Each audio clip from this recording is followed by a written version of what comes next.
Bonjour à tous, bienvenue sur la chaîne YouTube PowerCamp, bienvenue sur le Power Show. Alors ça fait très longtemps qu'on n'a pas fait et qu'on n'a pas proposé ce format-là. Pourtant c'est un peu le format qui nous a fait connaître. D'ailleurs je passe un coucou à Mehdi Alani s'il nous regarde. On l'a pas fait depuis longtemps parce qu'on n'a pas forcément eu l'inspiration. C'est pas le manque de sujets qui nous a gênés, mais c'est peut-être le fait qu'on a du mal à se positionner sur ce genre de format parce qu'on sait que les gens qui nous suivent, ils veulent avant tout des sujets liés au sport. Mais nous, le sport, certes, on a un grand intérêt, mais on aime bien aussi le mélanger avec plein d'autres sujets. Notamment, on était en train de parler juste avant de lancer, démarrer le podcast d'entrepreneuriat, de marketing, de communication, de conversion, etc. Et je pense que ce podcast-là, c'est un peu le premier qui va s'axer un peu dans cette direction-là. On parlera toujours de sport, je vous rassure, ce sera toujours lié au business et au monde du crossfit, de l'haltérophilie, etc., de l'entraînement fonctionnel. Mais voilà, on a d'autres centres d'intérêt. Et on a aussi remarqué que les podcasts avec les athlètes, c'est un peu toujours la même chose. Et donc on a envie un peu de se différencier. On ne l'a pas fait non plus parce que on a fait beaucoup de podcasts entre nous, mais des podcasts avec un invité, ça fait très très longtemps qu'on n'en a pas fait. Pour le coup, je ne sais même pas à quand remonte le dernier. Je ne sais plus c'était lequel. Ah si, c'est quand même, il y avait eu Florian Poisson quand même, c'est pas si vieux que ça. Mais ça faisait en plus avant, ça faisait un moment. Et donc aujourd'hui, on a décidé d'inviter Romain, qui est un ami et un adhérent de chez nous. Romain, il a plusieurs casquettes. On va essayer, dans le temps qui nous reste dans cette matinée, de parler de tout ça. Il y a beaucoup de choses à voir, donc on va forcément devoir sélectionner. Alors Romain, moi je parle à titre personnel, c'est quelqu'un pour qui j'ai beaucoup de respect et que j'admire et que je vois un petit peu comme un mentor à certains égards. Parce que il est un peu plus âgé que moi, pas beaucoup, mais un peu plus avancé que moi dans sa vie personnelle. Nous on a la trentaine et toi tu as 37 ans, 38 Exactement, 37 ans. Il est papa d'une petite fille et il est marié, donc ça c'est voilà, je sais que c'est pas forcément le sujet qui vous intéresse aujourd'hui, mais moi en tout cas ça c'est des choses qui sont importantes pour moi. Et en plus de ça il est entrepreneur, il a 9 sociétés. Ouais. Il a découvert tout à l'heure, là, juste avant le podcast, combien on en avait. Il m'a dit 7, il a vérifié, il me fait ah non, 9 en fait. Donc 9 sociétés, et donc c'est des petites moyennes entreprises, tu as quand même 50 employés dans l'une d'entre elles, donc c'est pas non plus. Oui, comme tu disais, 2-3 avec des employés, le reste c'est des holding, SCI. Voilà. Et donc, alors 50 employés ça peut paraître peu, mais c'est toujours plus que 95, même 99,9% des box de CrossFit parce que. Généralement, on est à 2-3 employés. Donc il y a des box de CrossFit avec plus de 50 employés. Je sais jamais, je sais pas parce que ça se trouve, si je dis 100%, il y en a un qui va me dire non, tu connais pas cette box. Donc c'est pour ça que je préfère me couvrir. Donc c'est pas les mêmes responsabilités, c'est pas le même engagement. Et en plus de ça, comme si ça suffisait pas, il est magicien professionnel. Tu fais ça depuis combien de temps, magicien professionnel 18 ans. Voilà, donc c'est même antérieur à tes sociétés. Et à côté de tout ça, comme on vous a dit, il est adhérent chez nous. Il arrache 110 kg. Il s'entraîne quoi? Je dirais minimum 3 fois par semaine, mais je pense qu'on est plus de l'ordre de 4-5. 6 fois. Voilà, 6 fois par semaine. Donc une vie bien remplie. Si vous êtes crossfitter, vous savez que vous avez certainement du respect pour les athlètes qui arrivent à toucher à plusieurs disciplines, à plusieurs modalités et qui arrivent à être bons là-dedans.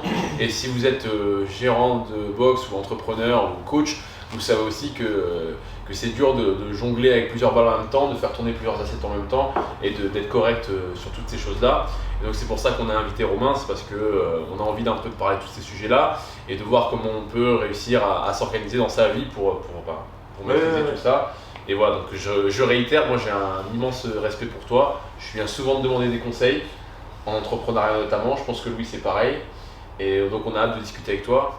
Dernière chose, Romain il nous a beaucoup aidé sur notre site internet. C'est ce que j'allais rajouter. Voilà, une de ses sociétés, c'est dans la création de site internet. Voilà. Donc il nous a pas mal aidé là-dessus. Et je pense que sur la dernière année et demie, PowerCamp, en tout cas tout ce qu'on fait en ligne, ça aurait pas été aussi, on n'aurait pas eu une aussi belle évolution si Romain n'avait pas été avec nous. Donc voilà, on sait pas. On saura jamais. Voilà, donc on va démarrer, il faut bien qu'on choisisse un sujet pour démarrer. Et donc moi j'aimerais bien parler un peu de magie parce que c'est un sujet qui je pense va attiser la curiosité de pas mal de ceux qui vont regarder ce podcast. De savoir un petit peu comment tu as démarré, pourquoi tu as démarré. Tu nous parles de Magie Factory en même temps? Bah ouais, carrément. Donc la magie, ça a toujours un peu été une passion. depuis très jeune, voilà, je faisais des petits tours à la famille, des trucs comme ça. Je pense qu'il y a beaucoup de gens qui ont fait ça, tu vois, pas forcément sur YouTube, mais qui avaient des petites boîtes de magie assez jeunes. Jamais été intéressé à pratiquer beaucoup ça, mais bon, j'en faisais régulièrement. Et à 18 ans, j'étais maître nageur, sauveteur à Lacanau. J'ai eu un accident assez grave. Je me suis cassé 3 cervicales dans le short-break. Et je suis resté un petit moment à l'hôpital et il y avait un magicien à l'hôpital, tout simplement, qui faisait de la magie, tu vois, pour les enfants, les moins jeunes, etc. dans le couloir. Et l'idée, c'est qu'il m'a montré 1 ou 2 tours, ça m'a plu et on a pas mal discuté. Je lui ai demandé de m'apprendre un tour, ce qu'il a fait. Et puis il revenait toutes les semaines et à chaque fois je lui montrais ce qu'il m'avait appris, tu vois. Attends, t'as dit un petit moment et là tu viens de dire toutes les semaines, donc c'est combien de temps à l'hôpital? Ouais, en fait, ça a duré longtemps parce que j'ai fait des allers-retours, ça a presque duré 2 ans en fait. La convalescence parce que je me suis bien fracassé. Avec quel âge quand ça t'est arrivé du coup? J'avais 18 ans et demi. Ok. Si tu veux, avant, peut-être qu'on en parle un peu, mais je nageais pas mal. Ça a complètement coupé, tu vois, la carrière sportive, si on peut dire, même s'il n'y avait pas de notion de professionnalisation. Déjà en natation et avec le niveau que j'avais, c'était un tout petit peu juste. Mais par contre, j'en nageais quasiment tous les jours, voire 2 fois par jour. Et il a fallu, tu vois, que je trouve quelque chose pour pallier à ça. Donc soit c'était de la psy que je mets pas de côté, parce que j'en ai fait un petit peu aussi à cette époque-là. Mais la magie, ça a vraiment été une révélation pour moi. Et ça m'a permis d'en faire 4 heures, 5 heures, 6 heures, jusqu'à 10-12 heures par jour, chez mes parents quand je rentrais, etc. Et du coup, je me permets de te couper, mais quand même 10-12 heures par jour, ça veut dire que tu es dans un état de tu fais que tu appelles ça le flow state, mais ça veut dire que vraiment c'est très prenant parce que moi, même un truc que j'adore, je sais pas si j'arrive à rester ouais, concentré mais 10 là, heures. si tu veux, j'étais alité. Donc, soit tu joues à la Xbox Soit tu toute la regardes la journée, télé, soit tu regardes la télé, soit tu lis, soit tu déprimes. Je suis pas du tout en mode dépression. Vaut mieux être actif. Donc moi c'était magie à fond, et je te dis 10-12 heures, je pense que c'était plus, parce qu'en plus j'étais pas mal shooté, et moi les cachets que je prenais, ça m'empêchait de dormir, tu vois. Ok. Je dormais pas beaucoup. Puis aussi, il n'y avait pas d'activité, donc je suis pas fatigué, tu vois, donc je pense que je dormais 5-6 heures, je faisais vraiment beaucoup de magie. Donc rapidement, j'ai rattrapé en termes de niveau, on va dire, même si c'est pas une compétition, la personne avec qui m'avait un peu appris ça. Et il m'a présenté d'autres magiciens, c'était un amateur si tu veux, il faisait vraiment ça bénévolement à l'hôpital, et c'est déjà trop cool qu'il fasse ça, tu vois. Tu es toujours en contact avec lui? Ouais, donc c'est Nicolas Lafrancesca, c'est un mec qui est cuistot à l'île Maurice, et du coup, je lui suis éternellement reconnaissant parce que vraiment ça a changé ma vie, tu vois. Je suis un grand passionné de ça. Je pense clairement que je serais passé à côté de cette passion si je ne l'avais pas rencontré. Et rien que pour ça, c'est trop cool. Quand on parle de passion, on nous a déjà invité chez toi, il y a une pièce entière de ta maison qui est dédiée. C'est un bureau Poudlard. Voilà, c'est. Voilà. Ouais. Les fans de Harry Potter, franchement, ça vaut presque le même détour que les studios en Angleterre. Bon, il y a plusieurs raisons à ça. Déjà, c'est que grâce à toutes les activités, j'ai les moyens de me faire plaisir, tu vois. Et j'ai toujours pris la magie comme un plus, au fur et à mesure de la carrière professionnelle. Ce qui fait qu'en magie, et ma femme le sait, j'ai jamais trop réfléchi. Tu vois, en gros, parce que je gagne quand même pas mal d'argent en magie, j'ai gagné beaucoup d'argent. Et à chaque fois, je me disais, je dépense 10 ou 20% de ce que je gagne pour me faire plaisir. Mais il y a eu des moments dans ma carrière où les 10 ou 20% c'était complètement déraisonnable. Ouais. Ça fait beaucoup de paquets de cartes. Aujourd'hui, je m'achète 500 jeux de cartes, tu vois. T'en as combien des paquets de cartes? J'en ai 2-3 000. 2-3 000? Regardez, ouais, plutôt 3 000. Et j'imagine que c'est comme toute collection, il y en a qui sont plus chères que d'autres. Il y a des jeux de cartes très rares, c'est pareil, on pourrait faire un podcast que sur les jeux de cartes. Un peu comme les chaussures en altéro, là, on a un peu. Finalement. Ne lancez pas là-dessus, là. Non, mais pourquoi est-ce que ça coûte plus cher que ça? De manière pragmatique, C'est plus aspect collection. à peu près tous pareil. Non, mais là, c'est pas la valeur intrinsèque, c'est Non.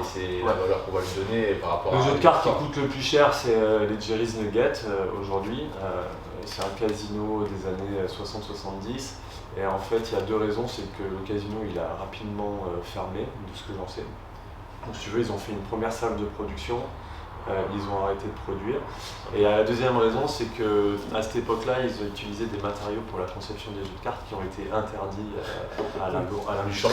Du coup, c'est la rareté qui fait la valeur du truc. Il y a la rareté et il y a que, enfin on dit, et ça c'est peut-être la légende, moi j'en ai deux mais je les ai pas ouverts parce que vu le prix, voilà. On dit que la qualité des cartes, c'est la meilleure qualité qui existe. T'as pas voulu les toucher? Non. Après, tu dis que ça se vaut, mais là, quand j'ai un paquet comme ça dans les mains, je sens bien que c'est pas les cartes que tu achètes. Ouais, alors dans cette gamme-là, c'est-à-dire en fait, si tu veux, ce qu'on recherche, c'est des jeux de cartes qui sont imprimés la plupart pour US Playing Card Company, qui est, comme son nom l'indique, une compagnie américaine de jeux de cartes. Et tout, moi, mes 2500 jeux de cartes, c'est quasiment imprimé exclusivement par USPC, ou des boîtes asiatiques qui ont mis en place tous les mêmes procédés. Ok.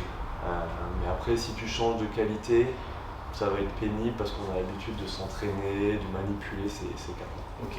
Et juste pour le contexte, Romain, il a pas fait que magicien, il a aussi créé des produits liés à la magie. Ouais. Tu as un jeu de cartes, donc ton jeu de cartes que vous avez montré juste là, on l'a exposé, là on peut pas le voir sur la caméra, mais c'est exposé au mur chez nous. Et tu as aussi breveté un tour, et donc tu vends ce brevet. Ouais. Et quand tu dis que t'as bien gagné ta vie avec la magie, c'est aussi avec ça. Ou Ouais, c'est plutôt le tour qui te. Enfin, c'est le brevet qui t'a rapporté le plus d'argent, ou est-ce que c'est le fait de tourner, d'avoir des sessions de magie au volume, si on prend le volume global? Je pourrais difficilement te répondre à ça. Les contrats de magie, l'événementiel en magie, c'est bien payé pour plusieurs raisons. Déjà, c'est de l'événementiel. Donc il y a de l'argent, c'est des soirées d'entreprise, anniversaires d'entreprise, lancement de marques, lancement de locaux, lancement de produits. Donc il y a 50 à 500 personnes et si tu es payé à la personne ou à la soirée, bah, tu peux gagner entre 500 et 3000 euros pour une soirée. Tu vois. Et une soirée, tu bosses combien de temps dessus? 1 heure ou 2. Donc pendant très longtemps, il y avait le syndrome de l'imposteur. J'étais payé 700 euros pour 1h30. Ouais, alors, je faisais de la magie, ce que je faisais Imposteur de gratuitement. quoi? T'as bossé pendant 12 heures par jour pendant... oui, voilà, parce que Ouais, en fait, ouais. c'est ça. Moi, j'ai un peu vécu ça quand je faisais encore beaucoup de breakdance. On faisait des shows, et puis des fois sur un show, tu faisais franchement, tu pouvais faire 5 minutes de show et prendre 500 euros. Ouais. Et quand on parlait aux copains, ils disaient ah, tu te rends compte quand même, 500 euros, 5 minutes, c'est un hold-up. Et pas vraiment, parce qu'en fait, toutes les heures d'entraînement, c'est pas rémunéré. Donc en soi, si tu lisses le revenu sur le temps de travail, les heures passées, des fois tu passes sur un si bon taux horaire que ça. Non mais c'est toujours effectivement une notion de valeur, tu vois. Pour l'exemple de ça, moi j'ai rencontré ma femme à Carcan, à la plage, qui est une station balnéaire proche d'ici. Et la petite histoire, c'est qu'elle était saisonnière dans un restaurant, donc elle était serveuse barman dans un restaurant. Et moi, je faisais de la magie 1 ou 2 fois dans l'été dans ce même restaurant-là. Et c'était le 15 août et le 14 juillet, bon voilà, c'était sympa, j'ai fait ça très longtemps, une dizaine d'années. Et sans dévoiler, bon, voilà, j'étais payé un petit peu moins cher dans ces restaurants-là, mais je prenais 400 euros pour la soirée, je travaillais 3 heures. Et ma femme, elle travaillait ces jours-là 10 heures. Et elle était payée 130 euros, tu vois. Oui. Donc en fait, à chaque fois, on rentrait, et évidemment, en soirée, elle disait moi j'ai fait 3 heures de magie. Toi, t'as fait 10 heures de merde, et j'ai gagné 4 fois plus que toi. Donc c'est pour ça que je dis qu'effectivement, la notion de valeur et ça. Après, j'ai fait des contrats, c'était l'enfer. Tu vois, Et puis tu as développé des compétences rares. Ouais, tu aurais sans doute pu faire ce qu'elle faisait sur le travail à ce moment-là. Par contre, elle, faire quelque chose de magique, ça aurait été un peu non, plus voilà, c'est sûr, exactement. Et après, par rapport à un truc de musicien, DJ ou quoi que ce soit, la grosse différence, c'est la concurrence. C'est que des musiciens, des groupes de musique, etc., à Bordeaux, il y en a peut-être 500, dont une bonne cinquantaine probablement qui sont bons. Des magiciens à Bordeaux très corrects, on est entre 3 et 5 Ouais. On a eu Nicolas il n'y a pas longtemps. Ouais, Nicolas, qui a un vous allez vous demander ce qu'on a avec les hypnotiseurs et les magiciens. Mais... c'est Nicolas Tran, ouais, c'est la vidéo d'hypnose là. Il y a beaucoup de gens qui pensaient que c'était faux, ce n'est absolument pas faux. Je serais pas le meilleur pour en parler, Après, évidemment c'est pas faux. Je voulais t'en parler un peu, on en parlera peut-être un peu après, c'est justement toi qui fais beaucoup de mentalisme, tu utilises ça sur ton entraînement, ton sport. Pour en parler après ça. Ouais, carrément. Si tu veux. Juste pour finir sur Nicolas, Nicolas il a nagé à haut niveau, très très sérieux aussi. Et quand j'ai commencé, ça faisait 4-5 ans que j'en faisais, je l'ai croisé à la piscine, il savait que je faisais la magie, etc. Il m'a dit je m'y suis mis, etc. Et pendant pas mal d'années, je l'ai aidé, un peu comme mentor, tu vois. Et puis, ce qui est intéressant là-dessus, en plus, c'est que maintenant, il est complètement professionnel, c'est un très très bon magicien, qui s'est mis beaucoup à l'hypnose. Et tu te rends compte que même si tu l'as coaché des années, on n'a pas du tout le même style, on fait pas les mêmes tours de magie. On n'a pas la même approche de la magie, etc. Et du coup, c'est parce que c'est un métier artistique et c'est vraiment intrinsèque à la personnalité. Moi, je suis très timide, très introverti. Quand je fais de la magie, ça se ressent pas, mais dans la vie de tous les jours, c'est le cas. Et du coup, ma magie, elle a un peu de ça. Enfin, tu vois, il y a un peu tous mes défauts, toutes mes qualités dans ma magie. Et c'est pareil pour Nico. C'est moins extravagant, c'est plus subtil. Ouais, Nico, c'est. Il a une magie. Il aime pas que je dise ça et c'est parce que moi je trouve ça cool aussi, tu vois. Mais très cadré, c'est très structuré, c'est très propre, très fluide, etc. On voit le truc. Et moi, si tu veux, c'est un petit peu plus brouillon, c'est plus amené. Attends, je me suis trompé, machin, etc. Et à l'arrivée, le but c'est d'assommer la personne en disant en fait, pendant tout le long, il a fait croire qu'il ne maîtrisait rien et en fait, tu vois, c'est bien ficelé. Donc ça, c'est des styles très différents de magie, comme on peut avoir en programmation géorgienne, machin, etc. Où tu vas te dire, attends, ils ont tous le même objectif, il n'y a personne qui s'entraîne pareil, et il n'y a personne qui applique les mêmes méthodologies. Et ça, c'est assez passionnant en fait. Ouais. Pour faire un peu justement le lien avec l'entraînement et le lien aussi avec l'entrepreneuriat, Romain il a commencé par nous expliquer que ce qui a fait qu'il a rattrapé le magicien qu'il a formé, c'est qu'il y passait 12 heures. Et donc c'est bien qu'il y a une histoire de volume aussi à un moment dans l'acquisition de n'importe quelle compétence en sport, et que ce qui fait qu'on peut se différencier, que ce soit en entrepreneuriat ou encore une fois dans tout ce qui est athlétique, c'est aussi le volume. Et je sais que c'est un peu ce qui... Alors les gens ils le savent, mais ils ont quand même du mal à l'intégrer. Moi on fait beaucoup de séminaires avec lui. Je pense que ça arrive souvent que les gens me disent je comprends pas, j'y arrive pas, alors qu'en fait ils font déjà bien ce qu'il faut, mais ils n'ont pas fait suffisamment longtemps. C'est le théorème des 10 000 heures. Voilà, c'est le théorème des 10 000 heures. Je veux savoir ce que tu en pensais de ça. Moi je suis intimement convaincu du concept. J'ai mis longtemps à m'y intéresser, j'ai mis longtemps à mettre le doigt dessus, mais je sais pas, il y a 7 ou 8 ans, j'ai fait une soirée avec des potes. Il y avait 2 musiciens très pointus, hyper forts. Et je leur ai fait de la magie, etc. Et ils me disent mais toi t'es un mec des 10 000 heures, tu vois. Je dis mais qu'est-ce que c'est, machin, tu vois. Et c'est là où on en a parlé. Et je leur ai dit oui, si je fais le compte, oui, c'est sûr que 10 000 heures, je les ai poncés, tu vois. Et c'était il y a 7 ans, donc voilà. Mais effectivement, et quand tu mets le ratio, tu vois, souvent on me demande moi j'ai commencé professionnellement il y a 18 ans. Mais comme je dis souvent, les premières années c'était éclaté. C'est toujours. Et ils me disent tous, au bout de combien de temps, machin, etc. Et en fait, si je réfléchis à partir de combien de temps j'estime que c'était vraiment bien, et par rapport aux heures, ça correspond à peu près à cette notion de 1000 heures. Tu vois, si tu te dis entre 3 et 5 heures en moyenne depuis X années, ça correspond, je crois que ça faisait 10 ou 11 ans que je faisais de la magie professionnellement, et là, je pense qu'il y a eu une différence, tu vois. Personnellement, moi, ça m'avait un peu choqué, j'étais pas du tout... j'y connaissais rien en magie quand je t'ai rencontré. Et pour moi, la magie, c'était le mec qui était sur scène, qui faisait un stand-up et qui faisait sortir des colombes de sa manche ou autre. Et en fait, ce qui m'a choqué, c'est la dextérité que tu as. La technicité, ouais. Et justement, je me suis dit, en fait, c'est 90% de ce que tu fais, c'est de la dextérité, de la maîtrise de tes mains pour réussir à duper tout le monde, parce que je t'ai vu faire les premières fois, j'ai dit comment il arrive à faire bouger. En fait, je peux me focaliser, je peux prendre l'angle que je veux, je verrai. Ouais, donc toi, t'aimes bien décortiquer.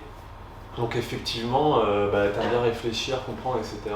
Je sais que tu m'as regardé faire certains tours plusieurs fois, donc il y a des trucs que tu as un petit peu compris. Et c'est un peu ça aussi. Il y a fallu pas mal Ouais, c'est un peu aussi sur ça que vous jouez les magiciens, je me trompe, parce que c'est un peu le défi, je vais essayer de comprendre comment il fait. C'est aussi un peu ça la magie, c'est essayer un peu de... Il y a des gens qui se laissent complètement envoûter, puis il y a des gens, je pense comme nous, peut-être comme moi, qui vont essayer de... Il y a tout type de personnes, déjà à 99%, l'important c'est que ça plaise. Après, il y en a effectivement qui sont très passifs, qui kiffent, qui regardent, machin, etc. Et il y en a qui vont beaucoup chercher, fouiller, machin. Il n'y a pas de bonne ou mauvaise solution pour apprécier la magie, tu vois. Et même en tant que magicien, il y a plusieurs styles de magicien, tu vois. Moi, j'aime la magie au point qu'un archi-amateur débutant, machin, qui va me faire un tour, je vais pouvoir apprécier. Ça n'empêchera peut-être pas de lui donner quelques conseils, mais je vais pas lui dire c'est nul à chier. tu sais que t'es passé par là, va t'entraîner, tu vois. Et j'ai des amis qui sont intransigeants sur le niveau et qui vont dire mais c'est de la merde. C'est de la merde, il n'y a rien à faire. Entraîne-toi dans ta chambre et montre pas ça aux gens. Voilà, c'est ça, exactement. Et pour revenir sur la théorie des 10 000 heures, on en a parlé juste avant en off sur le podcast, on parlait de Alex Homrosi, qui est un entrepreneur qu'on suit pas mal là ces derniers temps, un américain qui a un portfolio de société. Et lui, il parle beaucoup de marketing et de communication, et il dit que justement les gens ils ont du mal à se lancer dans l'acquisition de nouvelles compétences parce qu'ils n'aiment pas le malaise que tu as au début avec le fait de se sentir nul. Mais lui, ce qu'il dit aussi, il parle pas des 10 000 heures, au contraire, il donne un chiffre complètement opposé, il dit qu'en 20 heures, n'importe quelle compétence, tu peux voir déjà des grandes bases. Alors peut-être pas pour la magie, mais il faut savoir ce que tu penses là-dessus, pour tout ce qui est marketing, design, etc. Est-ce que pour toi en 20 heures, déjà on peut mettre vraiment le pied à l'étrier et voir en gros l'essentiel de ce dont on a besoin pour avancer? Tu deviens pas un expert, mais peut-être... Tu deviens pas un expert, mais tu vois par exemple, est-ce que par exemple, on va te prendre un exemple concret, on a un coach, peut-être oui, il sera plus calé sur cette question-là, mais je pense que tu as un avis aussi.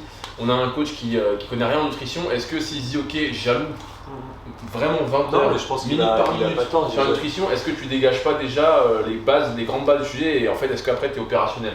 Non, faire des choses déjà pas mal. Mais en vrai, en magie, alors il se passe qu'il y a la magie technique, il y a la théorie, etc. Si je te donne 20 heures de cours de magie, tu vas faire des tours cool, machin, etc. Tu seras pas magicien et techniquement, je pense que c'est comme en altéro. Tu sauras pas faire un bel en 20 heures, tu peux comprendre un peu la théorie, le fonctionnement, les placements, à la limite. Tu pourras jamais le reproduire, tu vois. T'arraches pas 150 kg. Est-ce que ça s'applique du coup peut-être plus à des compétences qui sont de l'ordre de l'intellect, ouais, mais tout ce qui va être un peu physique, pratique, dextérité, pour le coup là, il faut un peu plus... Ouais, l'automatisation, c'est de l'automatisation. À un moment où il faut faire 10 000 heures, ou en tout cas un certain nombre d'heures. Après, comprendre le fonctionnement et la théorie, c'est aussi pour ça qu'il y a des études, tu vois, tu fais des études, je sais pas, un BTS, un bac plus 5, etc. Tu fais pas 10 000 heures sur ces années-là, tu vois. Par contre, tu apprends la théorie et après tu deviens expert en travaillant parce que là, tu vas au fur et à mesure faire tes heures. Comme vous avez passé votre BP, quand tu es sorti du BP, vous n'étiez pas des bons coachs. En théorie, tu vois. J'estime ne toujours pas l'être aujourd'hui. J'estime avoir fait du chemin, mais que... voilà, c'est ça qui est intéressant, c'est la progression. Moi, et tu vois, je pense que c'est pas le cas de tous les magiciens, parce que c'est une passion que j'ai professionnalisée. Je m'entraîne encore tous les jours, et contrairement à des potes où c'est leur métier, ils font que ça, eux, quand ils sont chez eux, ils ont pas envie de faire ça, tu vois. Tu vois la différence? Oui, alors que toi, tu peux raconter une anecdote. Moi, j'ai envie de faire ça. Donc tu peux raconter une anecdote avec ta femme et les montres? Oui, voilà. Je m'intéresse au vol de montre, entre guillemets, évidemment, mais c'est pickpocket. T'as pas préparé le paquet pour un tour là? Non. Non, si je le défais. Je m'intéresse au vol de montre pour artistiquement, c'est un truc qui est pas évident. Et du coup, je l'ai encore fait cette semaine. Ma femme elle a sa montre comme toi et on est en train de regarder la télé et puis je suis comme ça et je lui pique la montre 50 fois pendant le film. Elle te dit si je suis sorti, je sens pas. Et ça c'est un moment assez caractéristique qui reprend cette notion de 10 000 heures. J'espère que j'arriverai avant les 10 000 heures parce que si tu fais que ça pendant 10 000 heures. Mais c'est du fort. Mais vraiment il faut l'automatiser pour y arriver. Je peux t'expliquer comment ça marche, comment ça fonctionne en 3 minutes, tu vois. C'est hyper évident, Mais c'est pas pour ça que tu Ah oui, c'est sûr. Alors moi quand je parlais des venteurs, je parlais pas non plus que de la théorie, je parlais quand même de certaines pour la nutrition, je pense que c'est un bon exemple. Même sur la création d'un tunnel de vente. Même sur la théorie, si vraiment, mais si on passait vraiment 20 heures de théorie sur le snatch, le mec il va comprendre le snatch. Oui. Tu lui donnes la barre, il va pas y arriver.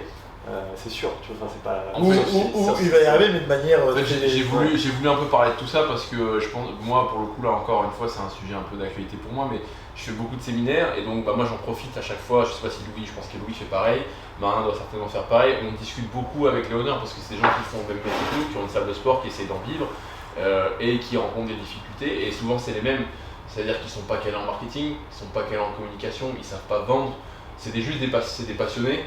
Et ils savent pas créer du contenu, etc. Et nous, je pense que c'est quelque chose sur lequel on est peut-être un petit peu mieux que la moyenne. Déjà, vous êtes bien câblés. Et le truc, c'est que tu te rends compte qu'au final, il y a plein de fois où tu te bloques sur certains sujets, alors qu'en fait, justement, si déjà tu mets le calorie, tu fais 20 heures sur la création de contenu, 20 heures sur, comme tu disais, un tunnel de vente, tu déblayes déjà pas mal. C'est pour ça que je voulais un peu pas parler de ça. Par contre, c'est vrai que pour le sport, je pense que c'est très différent. Parce qu'il y a la composante.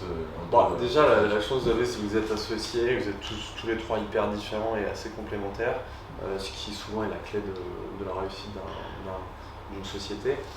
Et après, je sais pas si vous n'avez jamais trop parlé de ça, mais vous êtes loin d'être con, quoi. Vous avez fait des études, des vraies études. En fait, pour exemple, mon associé Romain, on en parlera peut-être plus tout à l'heure, qui vous a rencontré tous les trois à mon anniversaire, il est sorti de là, il m'a dit. Je comprends pourquoi tu passes du temps. Non, mais en fait, les mecs, ils sont brillants. Et parce qu'en fait, il me disait. Non, mais en fait, il pensait que vous étiez des honneurs de boxe, tu vois. Et en fait, non. Avant d'être des honneurs de boxe, vous êtes des mecs qui avaient fait des études, qui avaient voyagé, qui avaient lu beaucoup de trucs. Et c'est pas pour rabaisser les sportifs, les honneurs, les trucs comme ça, etc. Mais malheureusement, souvent, tu vois, c'est un monde assez égocentrique. Où les mecs ils voient pas plus loin que le bout de leur nez, et vous avez réfléchi à faire un site internet, de la com, des vêtements, de la programmation. Et quand je vois que 90% des box font pas ça, tu vois, alors que sans parler de rentabilité, on peut dire que ça marche bien pour vous cette partie-là. Moi j'hallucine complètement. Après je comprends que ça prenne. Non, on peut pour le coup la rentabilité des box, ça pareil, c'est un sujet qu'on a beaucoup abordé ce temps-ci. Moi là je suis allé chez un honneur, Émeric, si tu regardes ce podcast, je te salue. Ce week-end, il a une super box, ça se voit qu'il coach très bien, ça se voit qu'il est impliqué, il est à 65 € par mois. Et moi ça me scandalise. Parce qu'on est en France, donc les gens n'ont jamais payé pour le sport. On en parlait la dernière fois avec Robin, les gens n'ont jamais payé pour le sport ou pour l'éducation. Pour la santé, donc contrairement aux États-Unis, donc dès qu'il y a un prix, parce que 65 € c'est le prix d'un coaching perso pour la plupart des coachs, et là tu peux venir en illimité, être coaché dans des petites séances avec quelqu'un, tu as accès à ces... Et moi en fait là je me rends compte plus le temps passe que j'ai vraiment envie d'aider les honneurs, les coachs, etc. à mieux gagner leur vie et à arriver un peu à faire ce que nous on est en train de réussir, c'est-à-dire à s'ouvrir un petit peu et apprendre, et pas faire que du sport, pas être bon que sur pas que sur le coaching, quoi. Donc, Non mais effectivement les pays anglo-saxons, mais je sais pas d'où ça vient ça, tu vois, si c'est parce qu'on est habitué à rien payer, oui, c'est vrai, tu vas chez le médecin, tu vas à la piscine, machin, etc. Ça coûte 1,75 €. Tous ces trucs-là. Quand on a été aux États-Unis avec Robin dans l'université, c'était 15 000 € l'année pour avoir le droit d'accéder aux infrastructures sportives. Ouais, ma femme. On l'a pas payé, on a eu de la chance. Ouais, ma femme elle a fait des études en Australie et c'était pareil dans une école privée, elle m'a dit c'était incroyable, tu vois. Enfin, c'est l'image que tu en as dans les séries américaines, tu vois. Mais quand tu payes 15 000 balles l'année, après quand tu vas dans une box de CrossFit et que tu annonces 120 € le mois, ça te paraît logique, limite ça te paraît pas cher. Oui, encore 100 €. Mais tu vois, à Londres, là, tu vois, j'ai mon... Max que j'ai fait c'est 375 livres le mois. Oui, voilà, c'est ça. Pardon. Non mais c'est le prix, enfin tu vois. Oui, moi ça me choque quand je dis ça, je suis pas choqué. On est allé au Canada l'an dernier, il y a 2 ans, avec la petite et ma femme, pareil. Les drop-in, je m'en souviens encore. Drop-in à 40 €. Ouais, voilà, tu vois. Et après, c'est pas grave, mais c'est vrai que quand t'es habitué à ça, ça coûte pas très cher chez nous. Et puis les gens vont me dire qu'ils ont pas d'argent. T'as des modèles comme Basifit, c'est par mois. Les gens ils vont te dire que c'est cher ou qu'ils n'ont pas forcément l'argent, et c'est juste que je pense qu'ils attribuent pas la bonne valeur à ce service, parce que là je parlais avec ma copine ce matin, elle me dit ah Born Primitive ils ont sorti des nouveaux leggings avec des paillettes, mais je vais pas m'en prendre un parce que bon, je me vois pas m'entraîner avec ça. Et puis elle me dit tu veux regarder, je regarde et je vois 68 €. Et en fait dans ma tête ça a piqué, je dis 68 € le legging, 65 € l'abonnement. Et en fait en termes de valeur, je suis désolé, c'est certainement des très bons leggings. Pour moi ça vaut 68 € le legging. Ouais. Ce qui est le problème c'est que l'abonnement à la salle de CrossFit ça vaut pas 65, ça doit valoir plus. Si ça vaut 68, pour moi l'abonnement dans une salle il doit être revalorisé. Il y a le prix de ton abonnement en salle de sport par rapport à une bouteille en boîte. Et, voilà, et vraiment, pour moi c'est un gros sujet et j'espère que ça va évoluer en bien. De toute façon, moi je fais du matraquage quand je vais en boxe. À chaque fois, je dis aux mecs de monter les prix. Pour revenir sur la magie, du coup, on a un peu digressé. Moi, je vais me poser une question. C'est comment on construit un tour. Est-ce que c'est quoi la part de technique, de gestuelle? C'est quoi la part de game designing, parce que les game designers c'est ceux qui te créent un peu le tunnel, le chemin dans le jeu. C'est quoi en fait quand on construit comment on construit un tour de magie et quelle proportion de technique il y a par rapport au concept, etc. Alors par rapport à ce qu'a dit Louis, il n'y a, pas 90% de technique. C'est parce que typiquement Louis il est intéressé par le geste et le mouvement. Tu vois, et ça fait partie de sa personnalité. Et du coup, tout le blabla que je vais mettre autour, je sais, ça passe complètement au-dessus de lui, ça ne l'intéresse pas. Il va pouvoir le regarder 10 fois et il va juste regarder le mouvement. Et du coup, effectivement, à l'arrivée, il va se dire ah oui, bon, en termes de mouvement, c'est solide, il est costaud. Mais le texte, ça l'intéresse pas. Et il y a des gens où ils vont se dire. Contrairement à un marin qui lui aime bien s'est porté par condition, et il va se dire mais là tu m'as amené où tu voulais, c'était que du texte.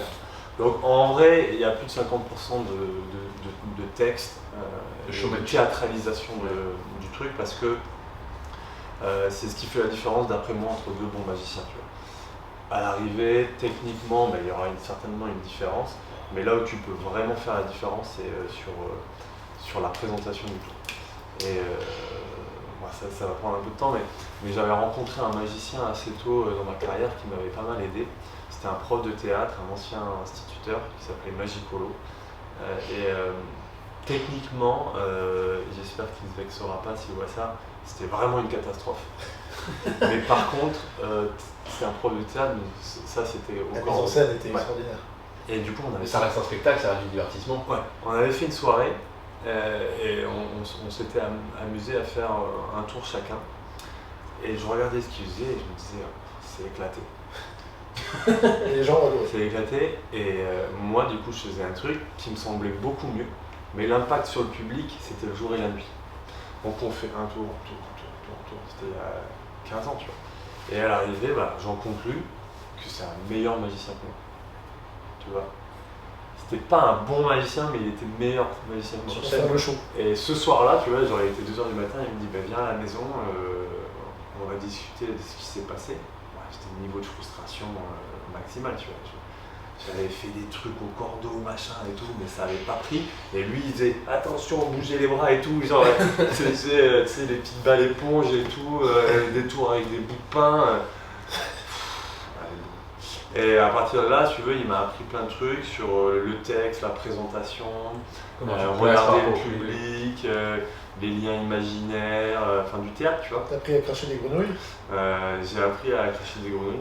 Il faisait ça, je t'avais dit, Magicolo? Lui aussi? Ouais. Ah putain. Magicolo. Non, tu m'avais pas dit. C'est un vrai tour. Magicolo. David Blaine qui fait ça? Ouais, alors il faisait pas comme David Blaine, mais Blaine, il fait sortir des crapauds, c'était Magicolo, c'est un style atypique. Déjà le nom. Magicolo, il va arriver. Il y a Piccolo, il y a Magicolo. Et ce jour-là, j'ai compris qu'on n'était pas sur la même planète. Il faisait des spectacles pour enfants, et à la fin, il faisait sortir un petit lapin, tu vois. Et un jour, il est éclaté de lapin. Et un jour, le lapin, il était mort pendant le tour, tu vois. Et au moment où il le sort, le lapin est mort. Et 30 ans d'expérience, et Magicolo il ne démonte pas, et il a le lapin comme ça, et il fait et comment ça va? Oui, la faim, et en fait, moi je savais que le lapin était mort parce que c'était pas la séquence qu'il devait faire. Il y avait 30 gamins qui étaient devant lui, et il a fait Voir que c'était une peluche. il a fait limite, voilà. Et Et à la fin, il est sorti, il était un peu en pleurs et tout, c'était son lapin, machin, etc. Mais pendant parce qu'en plus, il avait de l'affect en plus c'était pour le pas lapin, quoi. démonté, et il avait fait bouger le lapin avec son doigt derrière la tête. C'est horrible. Et je me rappelle. Tu faisais un tour avec Rio, Louis, et puis t'es là. Ah, oui. Mais ouais, mais parce que. C'est artistique, c'est-à-dire qu'il y a un moment, comme je dis pareil, tu vois, pour mes contrats de magie, tu peux pas être malade quand t'es magicien. Tu vois, là, je sais pas, j'ai une vingtaine de contrats jusqu'à Noël. Je travaille quasiment tous les soirs. Si je me sens pas bien, si je suis malade, machin, etc., tu peux pas parce que si tu y vas pas, déjà t'es pas payé, et en plus de ça, ils te rappelleront jamais. Oui. Ouais, Parce que eux, c'est leur événement de l'année, ils vont faire leur arbre de Noël. Si tu y vas pas, Oui, ils vont pas ils sont sous pression quand tu fais l'événementiel, t'as un prestataire avec qui t'interagit et il y en a toujours un ou deux qui te font des faux bons et tu t'en rappelles. Hein. Oui, c'est ça, exactement. Tu t'en rappelles. Non, alors pour le chemin de création, moi j'ai un tableau à la maison là, dans la pièce de magie que vous avez vu. Et en gros, je commence par l'objectif du tour. Ça veut dire, j'ai envie de faire apparaître une carte, je sais pas, dans le téléphone, sous la boîte ou quoi que ce soit. Et donc déjà, il y a l'objet qui va être utilisé. Bon, les cartes c'est simple, mais ça peut être des pièces, ça peut être une bouteille, ça peut être un stylo, etc. Et après, j'ai toutes les techniques que j'ai apprises qui peuvent me permettre de répondre à des parties du tour. C'est-à-dire, je fais choisir une carte, comment je la fais choisir. Il y a plein de techniques de sélection de cartes. Oui, parce que là déjà, tu as déjà en fait ta boîte à outils un peu. Ouais, tu as déjà des pré-chemins tu fais, pense à une carte, okay. Tu as une carte en tête, choisis une carte, okay. Dis-moi stop, tu as une carte, je fais des tas, dis-moi stop, tu as une carte. Rien que là, si tu veux, il y a 5 façons de choisir une carte. Et encore, on peut en faire 50. Et là, sur les 5 façons, tu peux lui faire tirer la carte que tu veux. Oui, ça vous l'avez déjà vu, oui, mais ça c'est un autre tour, tu vois, ça c'est un autre tour. Mais effectivement, là ça rentre un peu dans le mentalisme, c'est tout ce qui est suggestion, etc. Est-ce que tu pourrais nous distribuer une main de poker pour qu'on puisse savoir si c'est intelligent de jouer au poker contre toi ou pas du tout? Moi je suis déjà à la réponse, hein, mais... T'as le droit de jouer au poker déjà ou pas? Non. Interdit. T'as le droit si tu t'imposes l'interdiction ou alors... Tu nous avais expliqué, t'es immatriculé entre guillemets en tant que magicien et du coup dans dans plein de casinos, etc. Tu peux pas te pointer quoi. La plupart du temps, t'es fiché, listé en fonction de ton niveau, etc. Après, main de poker, j'y joue pas trop, mais qu'est-ce qu'on peut faire ça dépend de la main que tu veux. Hein. Et tu veux me donner une main de merde ou une bonne main? C'est ce que tu décides. Une bonne main? Pour toi? Tu donnes une canne flush? Ouais, faut que je gagne contre Romain. On verra si on arrive à... Si t'es pas croupier, tu peux pas tricher. Bon, à 2 du coup, ça. On fait une main 5 cartes. Ouais, en 5.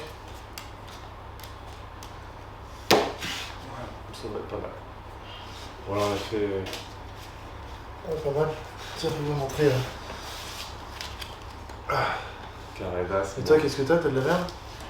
Dans tous les cas, t'auras moins bien que moi. Ouais, là c'est... Je sais pas, donner du genre. Moi, c'était vite. Bah oui. On va essayer à voir. Mais... Non, je crois que j'ai gagné du coup. Ouais, de toute façon, la triche au poker, mais c'est des sujets qui sont assez passionnants que j'exploite plus trop. Et donc, si tu veux, dans ce chemin-là de tour, ce qui est intéressant, c'est les choix du public, tu vois. Et ce que je dis souvent, par exemple, quand je fais un tour, je te fais choisir une carte, tu prends, je le mets dans le jeu, et là je dis est-ce que vous voulez mélanger? Et ça, si tu veux, c'est un chemin. C'est-à-dire que soit le mec mélange et je vais partir dans une direction du tour, soit le mec ne mélange pas, je vais partir dans une autre direction. Parce que évidemment que s'il mélange, ça change tout à la structure du tour, tu vois. Okay. Et là, c'est un seul exemple. Mais il y en a plein. Tu vois, quand tu choisis une carte, c'est une énorme arborescence quoi. Ouais, voilà. Quand tu choisis une carte, systématiquement, tu sais, je dis est-ce qu'elle vous plaît? Tu vois. Si elle te plaît pas, tu peux changer. Et tout ça, pour moi, c'est des choses qui sont importantes dans la construction du tour et de l'effet, et qui permettent d'avoir cette expérience derrière, de se dire j'ai pu la changer, j'ai pu mélanger, tu vois, je l'ai signé, machin. Et il a cette impression qu'en fait tout était maîtrisé de son côté, et en fait non, c'est juste que moi j'ai étudié les cas en amont. Tu vois. Donc c'est cet arbre-là, et puis Et puis ce qui est intéressant aussi dans cet arbre-là, c'est qu'il va changer pendant 5-6 ans à chaque fois que je le fais, parce que je vais rentrer chez moi et je vais me dire, en fait, ça c'est pas comme ça c'est mieux comme ça, etc. Ok. Et je voulais te poser, je pense que ça va être un peu la dernière question sur la magie, parce qu'après on a encore tellement d'autres sujets à voir. Business. Est-ce que ça va faire le lien. Est-ce que si j'achète ton brevet là, je vais pouvoir faire, parce que Romain il a breveté un tour, en gros il met tu me dis si je me trompe, mais c'est un tour qui permet de faire léviter un petit objet. Ouais. Alors je dis petit objet, ça se trouve tu vas me dire qu'on peut faire léviter une chaise, mais petit objet. Est-ce que si moi là ce brevet il est à combien? Non, le brevet, en fait, tu peux acheter le tour sur internet pour 140 €. Ok. Il y a 4 heures d'explication. On mettra un petit lien. C'est pas pour le vendre parce que j'ai vu moins cher sur Alibaba. Ouais, AliExpress. Ça va coûter 20 € sur AliExpress. On a été effectivement copié par les Chinois parce que les brevets en Chine. Enfin voilà. Si ça te va, on peut en parler un petit peu parce que c'est intéressant. Du coup, moi, tout le monde t'appelle pour le SAV parce que le truc chinois est merdique. Que c'était bain sur les photos sur AliExpress. Ouais, en fait, si tu veux, on a fait une vidéo explication qui dure 4 heures. Donc, en gros, les Chinois, ils ont essayé de reproduire le tour. Le problème, c'est que c'est assez complexe. On a fait ça avec un bureau d'études. Et je suis pas un expert, mais tu vois, c'est au dixième de micro, millimètre, machin, etc., la conception. Et à l'arrivée, le truc marche pas bien. Alors, ça coûte littéralement 10 fois moins cher. Nous, c'est relativement cher pour un produit de magie. Donc il y en a beaucoup qui sont partis là-dessus. Et effectivement, on a pas mal de clients qui nous écrivent en nous disant « Ah, j'y arrive pas, ça fonctionne pas, ça ou ça a été cassé. » Et en fait, tu te rends compte qu'ils ont passé. Et en fait, je leur dis simplement « Est-ce que tu peux me prendre une photo du tour et me l'envoyer, du produit, me l'envoyer ?» Et on voit par certains détails que c'est pas le nôtre, tu vois.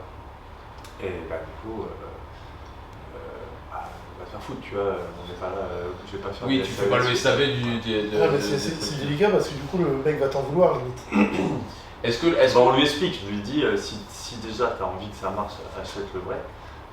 Parce que non. Et est-ce que tu as des gens justement qui sont dans la confusion, c'est-à-dire qu'ils pensent vraiment qu'ils ont acheté le produit chez toi? Non, parce que je t'ai dit, ils payent ça 15 €.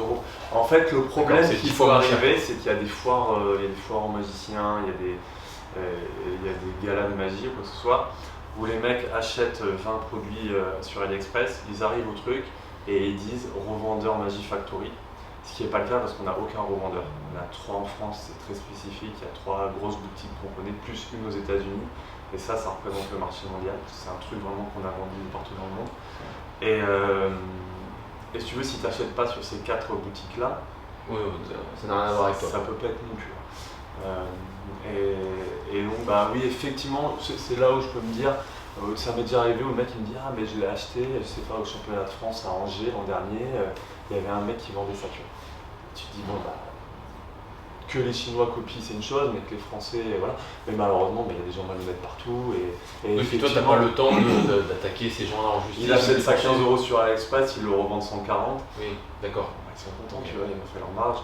J'imagine qu'ils marchent plus que toi sur le truc. Oui, parce que nous honnêtement, ça coûte cher. Parce que dedans, il y a de l'alu, il y a de l'injection, il y a des moules. Et tu en vends encore aujourd'hui? C'est encore un produit qui... Là, on a une rupture de stock parce que je ne vais pas trop rentrer dans le détail, mais il y a un élément du produit qui est en tension de construction, c'est-à-dire qu'il y a 8 mois de garantie. Il était produit en Ukraine. Voilà. Et du coup, on a commandé il y a 4 mois, il reste 4 mois. Et j'ai des Américains qui veulent m'acheter 100 unités et j'ai une boutique française qui veut m'en acheter une vingtaine. Et ça fait vite du CA parce que tu vois là, ça fait 10 000 € de CA, quoi. Donc j'attends ça, de recevoir ce petit Et je parlais de ça parce que je voulais parler aussi de son brevet parce que vous voyez que c'est intéressant. Il y a beaucoup de coachs qui vont certainement regarder cette vidéo, on peut être coach. Et c'est pas parce qu'on est coach qu'on va proposer que du coaching, c'est pas parce qu'on est magicien qu'on ne peut pas se diversifier et justement breveter un tour, pour faire de la formation, etc. Alors je pense qu'aujourd'hui les gens sont beaucoup plus éveillés à ce genre de choses, mais je pense qu'à l'époque c'était beaucoup moins. C'est arrivé ça date, 7-8 ans. On est 3 magiciens à Bordeaux. Un mec qui fait des vidéos, qui a été champion de France, qui fait des vidéos exceptionnelles, c'est Benjamin Vianney, champion de France de magie, et il adore la vidéo. vraiment très pointu là-dedans. Et un autre, Tim Martins, qui est très bon magicien, close-up, etc. Et on était tous les trois à se voir régulièrement, à faire de la magie ensemble. Et on s'est dit, il nous manque des outils de travail, tu vois, des objets qui nous paraissent pas insurmontables à créer, tu vois. Et c'est parti comme ça. Non, alors ça, un jeu de cartes, c'est assez classique, mais on a fait une boîte à anneaux, ça s'appelle. Donc c'est une petite boîte dans laquelle tu prends une bague, tu la fais disparaître, la boîte est sur la table, tu ouvres la boîte et la clé, la bague est dedans. Tu vois. Ok. C'est assez classique, sauf que souvent c'est un peu gros, c'est grossier, le mécanisme il est visible, etc. Et nous on a voulu faire un truc très très fin, ça coûtait pas très cher, on l'a fait produire au Maroc, et on a commencé par ça. Après on a fait un portefeuille un peu truqué, et Théo Tim d'ailleurs a eu cette idée d'objet pour faire la lévitation, parce que c'est un tour qui existe depuis des années. Et du coup, c'est pas de la vraie magie? Je comprends pas. Non, Il y a des trucs à chaque fois. Alors moi ce que je fais c'est intégralement de la vraie magie. Par contre, ce que tu vends, je commercialise des trucs, tu vois, pour les moldus. Il est Gryffondor, voilà, précise. je commercialise pour les moldus. Non mais ouais, non, malheureusement il n'y a pas de vraie magie. C'est encore un terme assez intéressant du positionnement de la prestation. Il y a encore des artistes aujourd'hui qui se positionnent en tant que capacité ésotérique, tu vois. Okay. Des sorciers, quoi. Ouais, et ça, moi je comprends pas, tu vois. Et je comprends pas d'autant que c'est vraiment mentir sur la marchandise. Tu vois, moi ce que je dis, magicien, le travail du magicien, c'est tricher honnêtement. Oui, c'est tu joues sur la perception des gens. Tu vois, c'est ça. En gros, je triche, tout le monde le sait. Mais le but c'est de le faire honnêtement et artistique. Tu es très fort pour tricher, justement. Et tout le monde suspend sa crédibilité d'ailleurs pendant le tour. C'est même quand tu regardes un film, tu sais très bien que l'acteur il n'est pas vraiment mort, tu sais très bien qu'il n'y a pas vraiment une explosion, mais tu suspends. Il y a des artistes exceptionnels comme David Blaine, Darren Brown et Luc Germain qui eux vendent le côté ésotérique. Ça veut dire Darren Brown, il arrive sur scène avec la Bible et puis il fait une pseudo-prière avant de commencer le spectacle et après il faut voler un tigre. Et effectivement c'est chouette ce qu'il fait, c'est très très fort et très puissant, mais du coup ça rentre un peu dans la secte, tu vois. Okay. Et moi ça ne m'intéresse pas du tout. Et c'est pour ça souvent on a cette question, tu sais, quand tu es un peu dans les malheureusement culturellement ou socialement un peu loin de nous, tu vois, il y a des gens qui nous disent mais c'est du travail ou c'est un don, tu vois. Ou c'est un marabout. Et voilà, ça. Là, marabout, c'est encore plus spécifique, mais don, finalement, ça a un double sens, tu vois. Don, tu peux être talentueux et tu vas travailler, ou don, c'est juste le truc que tu es porté par les dieux et puis tu y arrives. Donc, moi, je dis souvent, non, mais qu'est-ce que tu entends par don? Moi, je m'entraîne tous les jours, tu vois, et c'est technique. Ouais, c'est évidemment. Alors évidemment, ça rabaisse peut-être le côté magique de l'effet, mais par contre, c'est honnête et j'ai pas envie qu'il y ait d'ambiguïté sur. Ça m'est arrivé plusieurs fois. J'ai un client à moi dans l'activité pro, enfin pas magie, à qui j'ai fait de la magie, qui est gestionnaire de patrimoine. Il a 11 enfants. Donc, à l'ancienne. À l'ancienne, on va dire relativement pratiquant et catholique. Ça m'aurait surpris, contrairement. Voilà. Et il m'appelle le lendemain de la presta. Je le connaissais depuis longtemps, tu vois. Et je lui avais fait le tour où je fais disparaître un jeu de cartes dans les mains, tu vois. C'est un tour de Sean Farquhar qui a été champion du monde avec ça. Et il m'appelle le lendemain et il me dit bon Romain, j'ai besoin de savoir. Et là j'étais avec mon associé en face de moi et tout, et je lui dis mais qu'est-ce qu'il y a et tout? Non mais cette histoire de paquet de cartes là, tu sais, il fait 1m96, il a une grande barbe et tout, chasse, pêche et tradition. Et cette histoire de jeu de cartes là, et ça vient pas et tout. Et du coup je le coupe, je lui dis non mais c'est de la technique, c'est du travail. Ah! Et lui vous êtes sûr? Tu vois, et je lui dis oui, je suis sûr, il n'y a rien de magique. J'ai pas invoqué les affaires pour assurer dans notre maison. Que ce soit. Il me dit bon d'accord, ça me rassure un peu. Et voilà, tu vois. Okay. Ok. On va embrayer un peu sur l'entrepreneuriat, ça va faire le lien, mais on y était déjà quelque part. C'est un peu comment tu as démarré ta société. Donc, comme on a dit, tu as 9 sociétés, mais il y en a 2 qui vont nous intéresser plutôt aujourd'hui. C'est la création de société et c'est la société que tu as avec en gros la mise en relation entre les marques et les influenceurs. Ouais. Donc, savoir un petit peu comment tu as démarré dans l'entrepreneuriat, parce que ça c'est intéressant. Je l'ai appris la dernière fois quand je suis venu te rendre visite chez toi. Ça m'a surpris et ça m'a touché. Je trouvais ça super stylé. Moi j'ai eu de la chance. En fait, en gros, ce qui se passe, c'est que mes parents ils veulent que je fasse des études et moi je veux faire de la magie. Donc je paye un peu mes études. Bon, mes parents ont toujours été là, ils sont beaucoup occupés de moi. Mais je paye un peu mes études, les extras, etc. En faisant de la magie. C'est pour ça que ça date un peu maintenant. Et à la fin de mes études, je suis en master informatique et je fais une alternance chez Kaizen Marketing.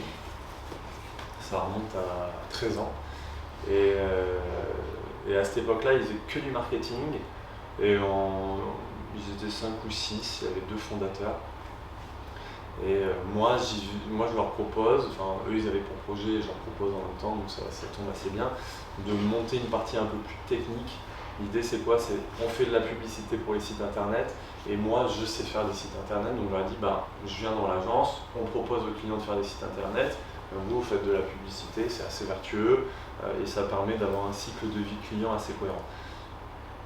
Quand tu dis cycle de vie client, tu peux expliquer un peu aux gens parce que c'est pas en gros, si tu veux, le problème de faire que de la publicité, tout comme par exemple intégrer de la nutrition dans une salle de sport, c'est la personne, elle vient pour la publicité. Au bout de 3 ans, le site est obsolète, il marche plus très bien, on va continuer à faire la publicité, mais on se rend compte qu'on est limité par l'outil, tu vois, un petit peu comme avec votre site. Et donc, on va beau avoir investir, mettre beaucoup de contenu, proposer des belles offres, faire des remises, des machins, etc. Ça va pas très bien marcher parce que l'outil est pas performant. C'est sur l'outil qu'il faut bosser. Ouais, c'est ça. Et à ce moment-là, nous, en tant que marketeurs, on va leur dire il faut refaire le site. Ah oui, super et tout, comment on fait, etc. Tu vas voir notre concurrent là-bas et il va te faire un site internet. Et puis quand il sera fini, tu reviendras chez nous et on se fera la publicité. Donc là, on a un problème de cycle de vie. Tu vois, en gros, je vais lui proposer du marketing, le mec il est content, machin. Honnêtement, je lui dis là il faut faire un truc sur ton site, mais toi tu proposes pas le... En anglais, ils appellent ça la lifetime value du client et ça c'est vraiment, je dis ça pour les box, mais c'est un peu l'objectif quand on a quelqu'un qui vient à la salle, c'est de faire en sorte qu'il reste longtemps chez nous et de faire en sorte qu'il consomme plus régulièrement et qu'on puisse répondre à tous ses besoins, qu'il n'ait pas besoin d'externaliser. Exemple typique, tu as quelqu'un qui vient dans ta box et qui fait la preuve de quelqu'un d'autre. Voilà. Il fait une programmation qu'il a vu sur Instagram, sur internet, mais il fait pas ta programmation. Ouais. Et pareil, il n'a pas les t-shirts de ta box, il a les t-shirts d'une autre box de la ville qui est un peu plus connue. Et parce que l'autre box a réussi ça. Ça veut dire que même si il vient dans ta box, il continue à faire la programmation de l'autre, il continue à mettre le t-shirt de l'autre. C'est ce que j'ai réussi avec PowerCamp. Moi je m'entraînais chez des potes en Bretagne, machin, etc. J'y vais toujours avec des vêtements PowerCamp. Ma femme me dit t'exagères un peu, et je dis c'est mes vêtements de sport. C'est ce que j'ai. Mais je mets ça. C'est pas pour aller les narguer, tu vois. Je suis allé chez HFS il y a un mois et demi. J'avais un suit PowerCamp et un t-shirt PowerCamp. C'était pas pour les narguer.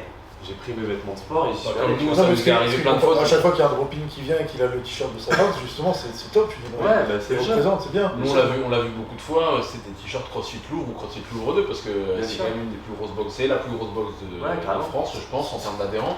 Et ils ont réussi à se positionner très bien, ils ont réussi à rester quand même dans les meilleures boxes de France pendant longtemps, donc c'est normal que tu aies le t-shirt. Enfin, pour moi, c'est aussi un reflet de l'aura de la salle. Pour nous, justement, ce qui est plus choquant et valorisant, c'est quand j'ai certaines personnes qui débarquent pour faire un drop-in, c'est la première fois qu'ils viennent et ils ont un t-shirt PowerCamp quand ils viennent faire le drop-in. Là, par contre, on est content.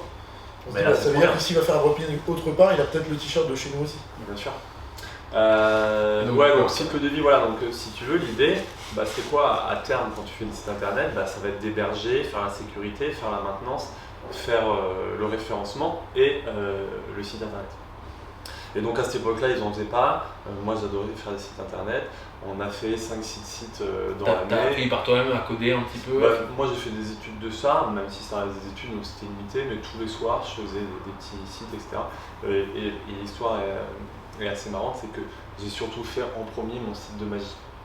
tu vois, keyofmagic.com, qui est probablement un des plus vieux sites de magie français pas loin, ou en tout cas de la région, parce que je suis un des premiers, tu vois, à avoir la qualité technique de développeur, machin, et faire la magie depuis longtemps. Et donc, c'est pour ça que j'ai été longtemps très bien référencé sur les trucs, je m'y intéresse moins, donc il y a des mecs qui m'ont rattrapé, et c'est bien parce que ça permet de travailler. Mais j'ai fait ça longtemps, et plein de sites.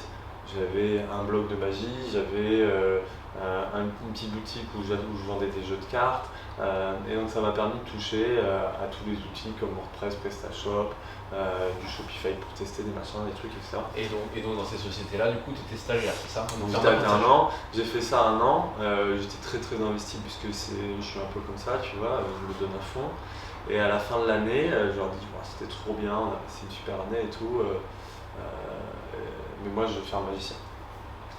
Et là, Romain et David, on était en entretien, tu vois, donc ça, ils sortent un petit truc, etc. Et c'est embêtant parce que nous on propose un CDI. Je dis ok, attends, je regardais, tu vois, je regarde le CDI et en fait ils se foutent pas de ma gueule, tu vois. C'est-à-dire que j'avais 0 année d'expérience, je regarde ce que j'allais être payé, et je me dis, je pensais que j'allais pas être payé moitié moins prix, mais 40% moins cher, tu vois. Et je dis, ouais, mais le problème c'est que moi je continue à faire de la magie et tout. Et puis en plus, j'ai envie que ce soit ma boîte, j'ai envie. Oui, tu as envie d'être indépendant. Voilà, c'est ça. Et ils me disent, là on ouvre une boîte technique, Kaizen Développement. Si dans 2, 3, 4 ans ça continue à cartonner, machin, etc., on te file des parts. Et après, toi, tu auras l'opportunité d'acheter des parts à ta convenance autant que tu veux. Et pour ça, c'était il y a 12 ans. Il y a 9 ans, du coup, il me file des parts. Parce que chaque année, j'atteins le niveau de performance. À l'entretien, en gros, il me dit c'est super, machin, etc. On a décidé de t'augmenter, machin. Et moi, je leur dis, j'ai pas besoin d'argent, je gagne très bien ma vie en magie. J'ai le salaire ici qui est très correct. Par contre, je veux des parts, je veux être associé, je veux être gérant, tu vois. Oui. Et ils me disent c'est un peu tôt, machin. Ils ont 10 ans de plus que moi, tu vois. C'est un peu tôt, on fait ça l'an prochain. 1 année, 2 années, 3 années. Et au bout de 3 ans, comme le deal c'était le deal de départ, on se met d'accord. Ils me filent 5 ou 10%. J'abroge pour racheter 10% complémentaires, tu vois. Et puis quelques années je rachète 10%. Et puis ça s'est fait comme ça petit à petit, tu vois. Oui, le truc, ça il faut quand même leur faire confiance, parce que c'est pas. Voilà, c'est ça. Ce qui est important de savoir là-dessus, c'est sans rendre hommage à mon associé Romain, que vous connaissez maintenant, c'est que c'est un mec qui a beaucoup de valeur. Il a toujours été hyper réglo et j'ai vraiment beaucoup de chance d'être tombé sur lui. Ça veut dire que moi j'ai plein de potes, ça fait 10 ans qu'ils sont dans la boîte, on leur miroite qu'ils aient des participations, des parts, des machins, etc.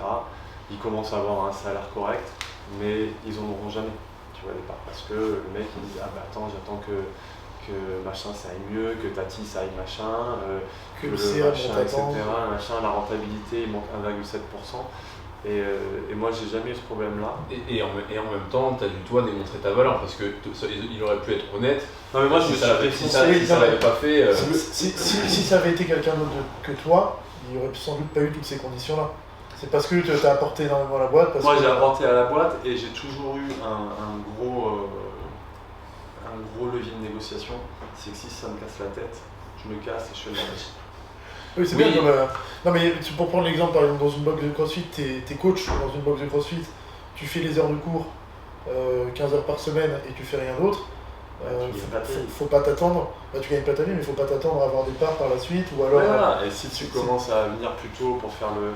Moi j'ai fait plein de trucs en étant alternant, c'est simple, honnêtement, je ratais 1 semaine sur 2 les cours de classe. J'étais chez Kaizen parce que, en fait, si tu veux, j'étais le responsable de mon pôle. Donc les clients, ils n'attendaient pas ma semaine de cours que je revienne. Donc j'étais tout le temps au bureau, on avait des mots sans arrêt de Romain ou David pour l'école. Romain ne sera pas là cette semaine, machin.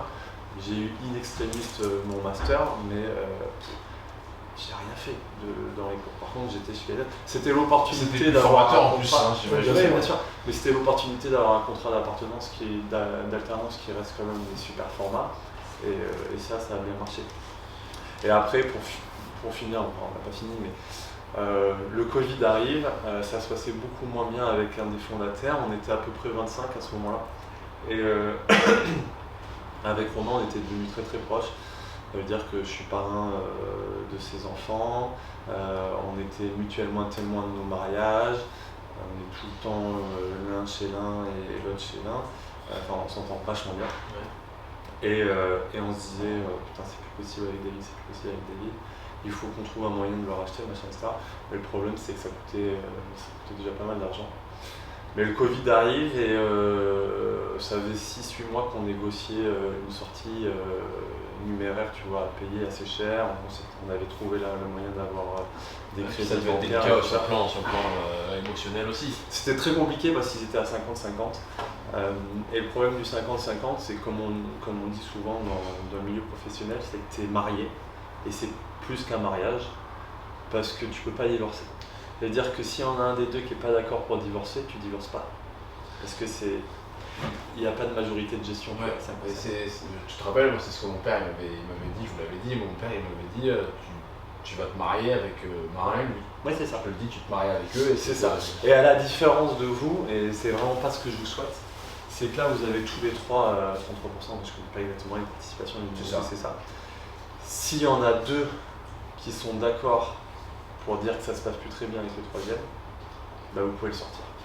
Même si vous avez peut-être un contrat qui permet de machin, etc.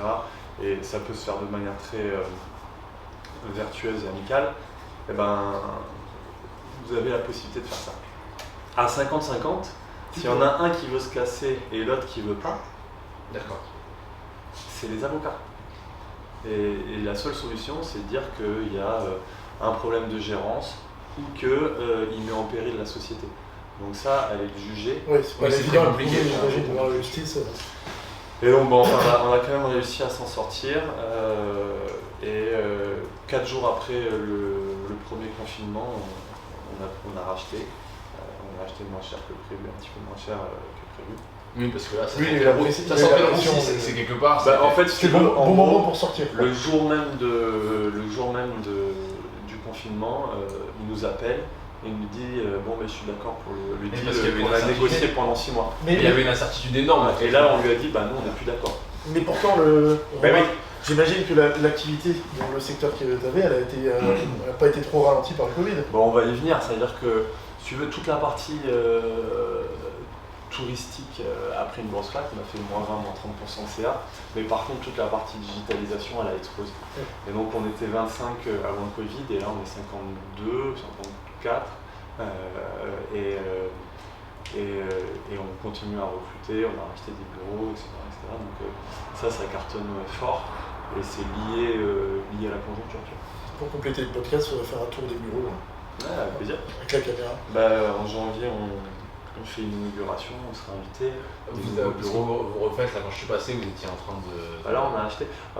Si, je t'ai montré. Tu m'as montré l'extension que vous aviez prévu de faire. On a 500 mètres carrés au Chartron et là, on a acheté 200 mètres carrés au bout du couloir. Et du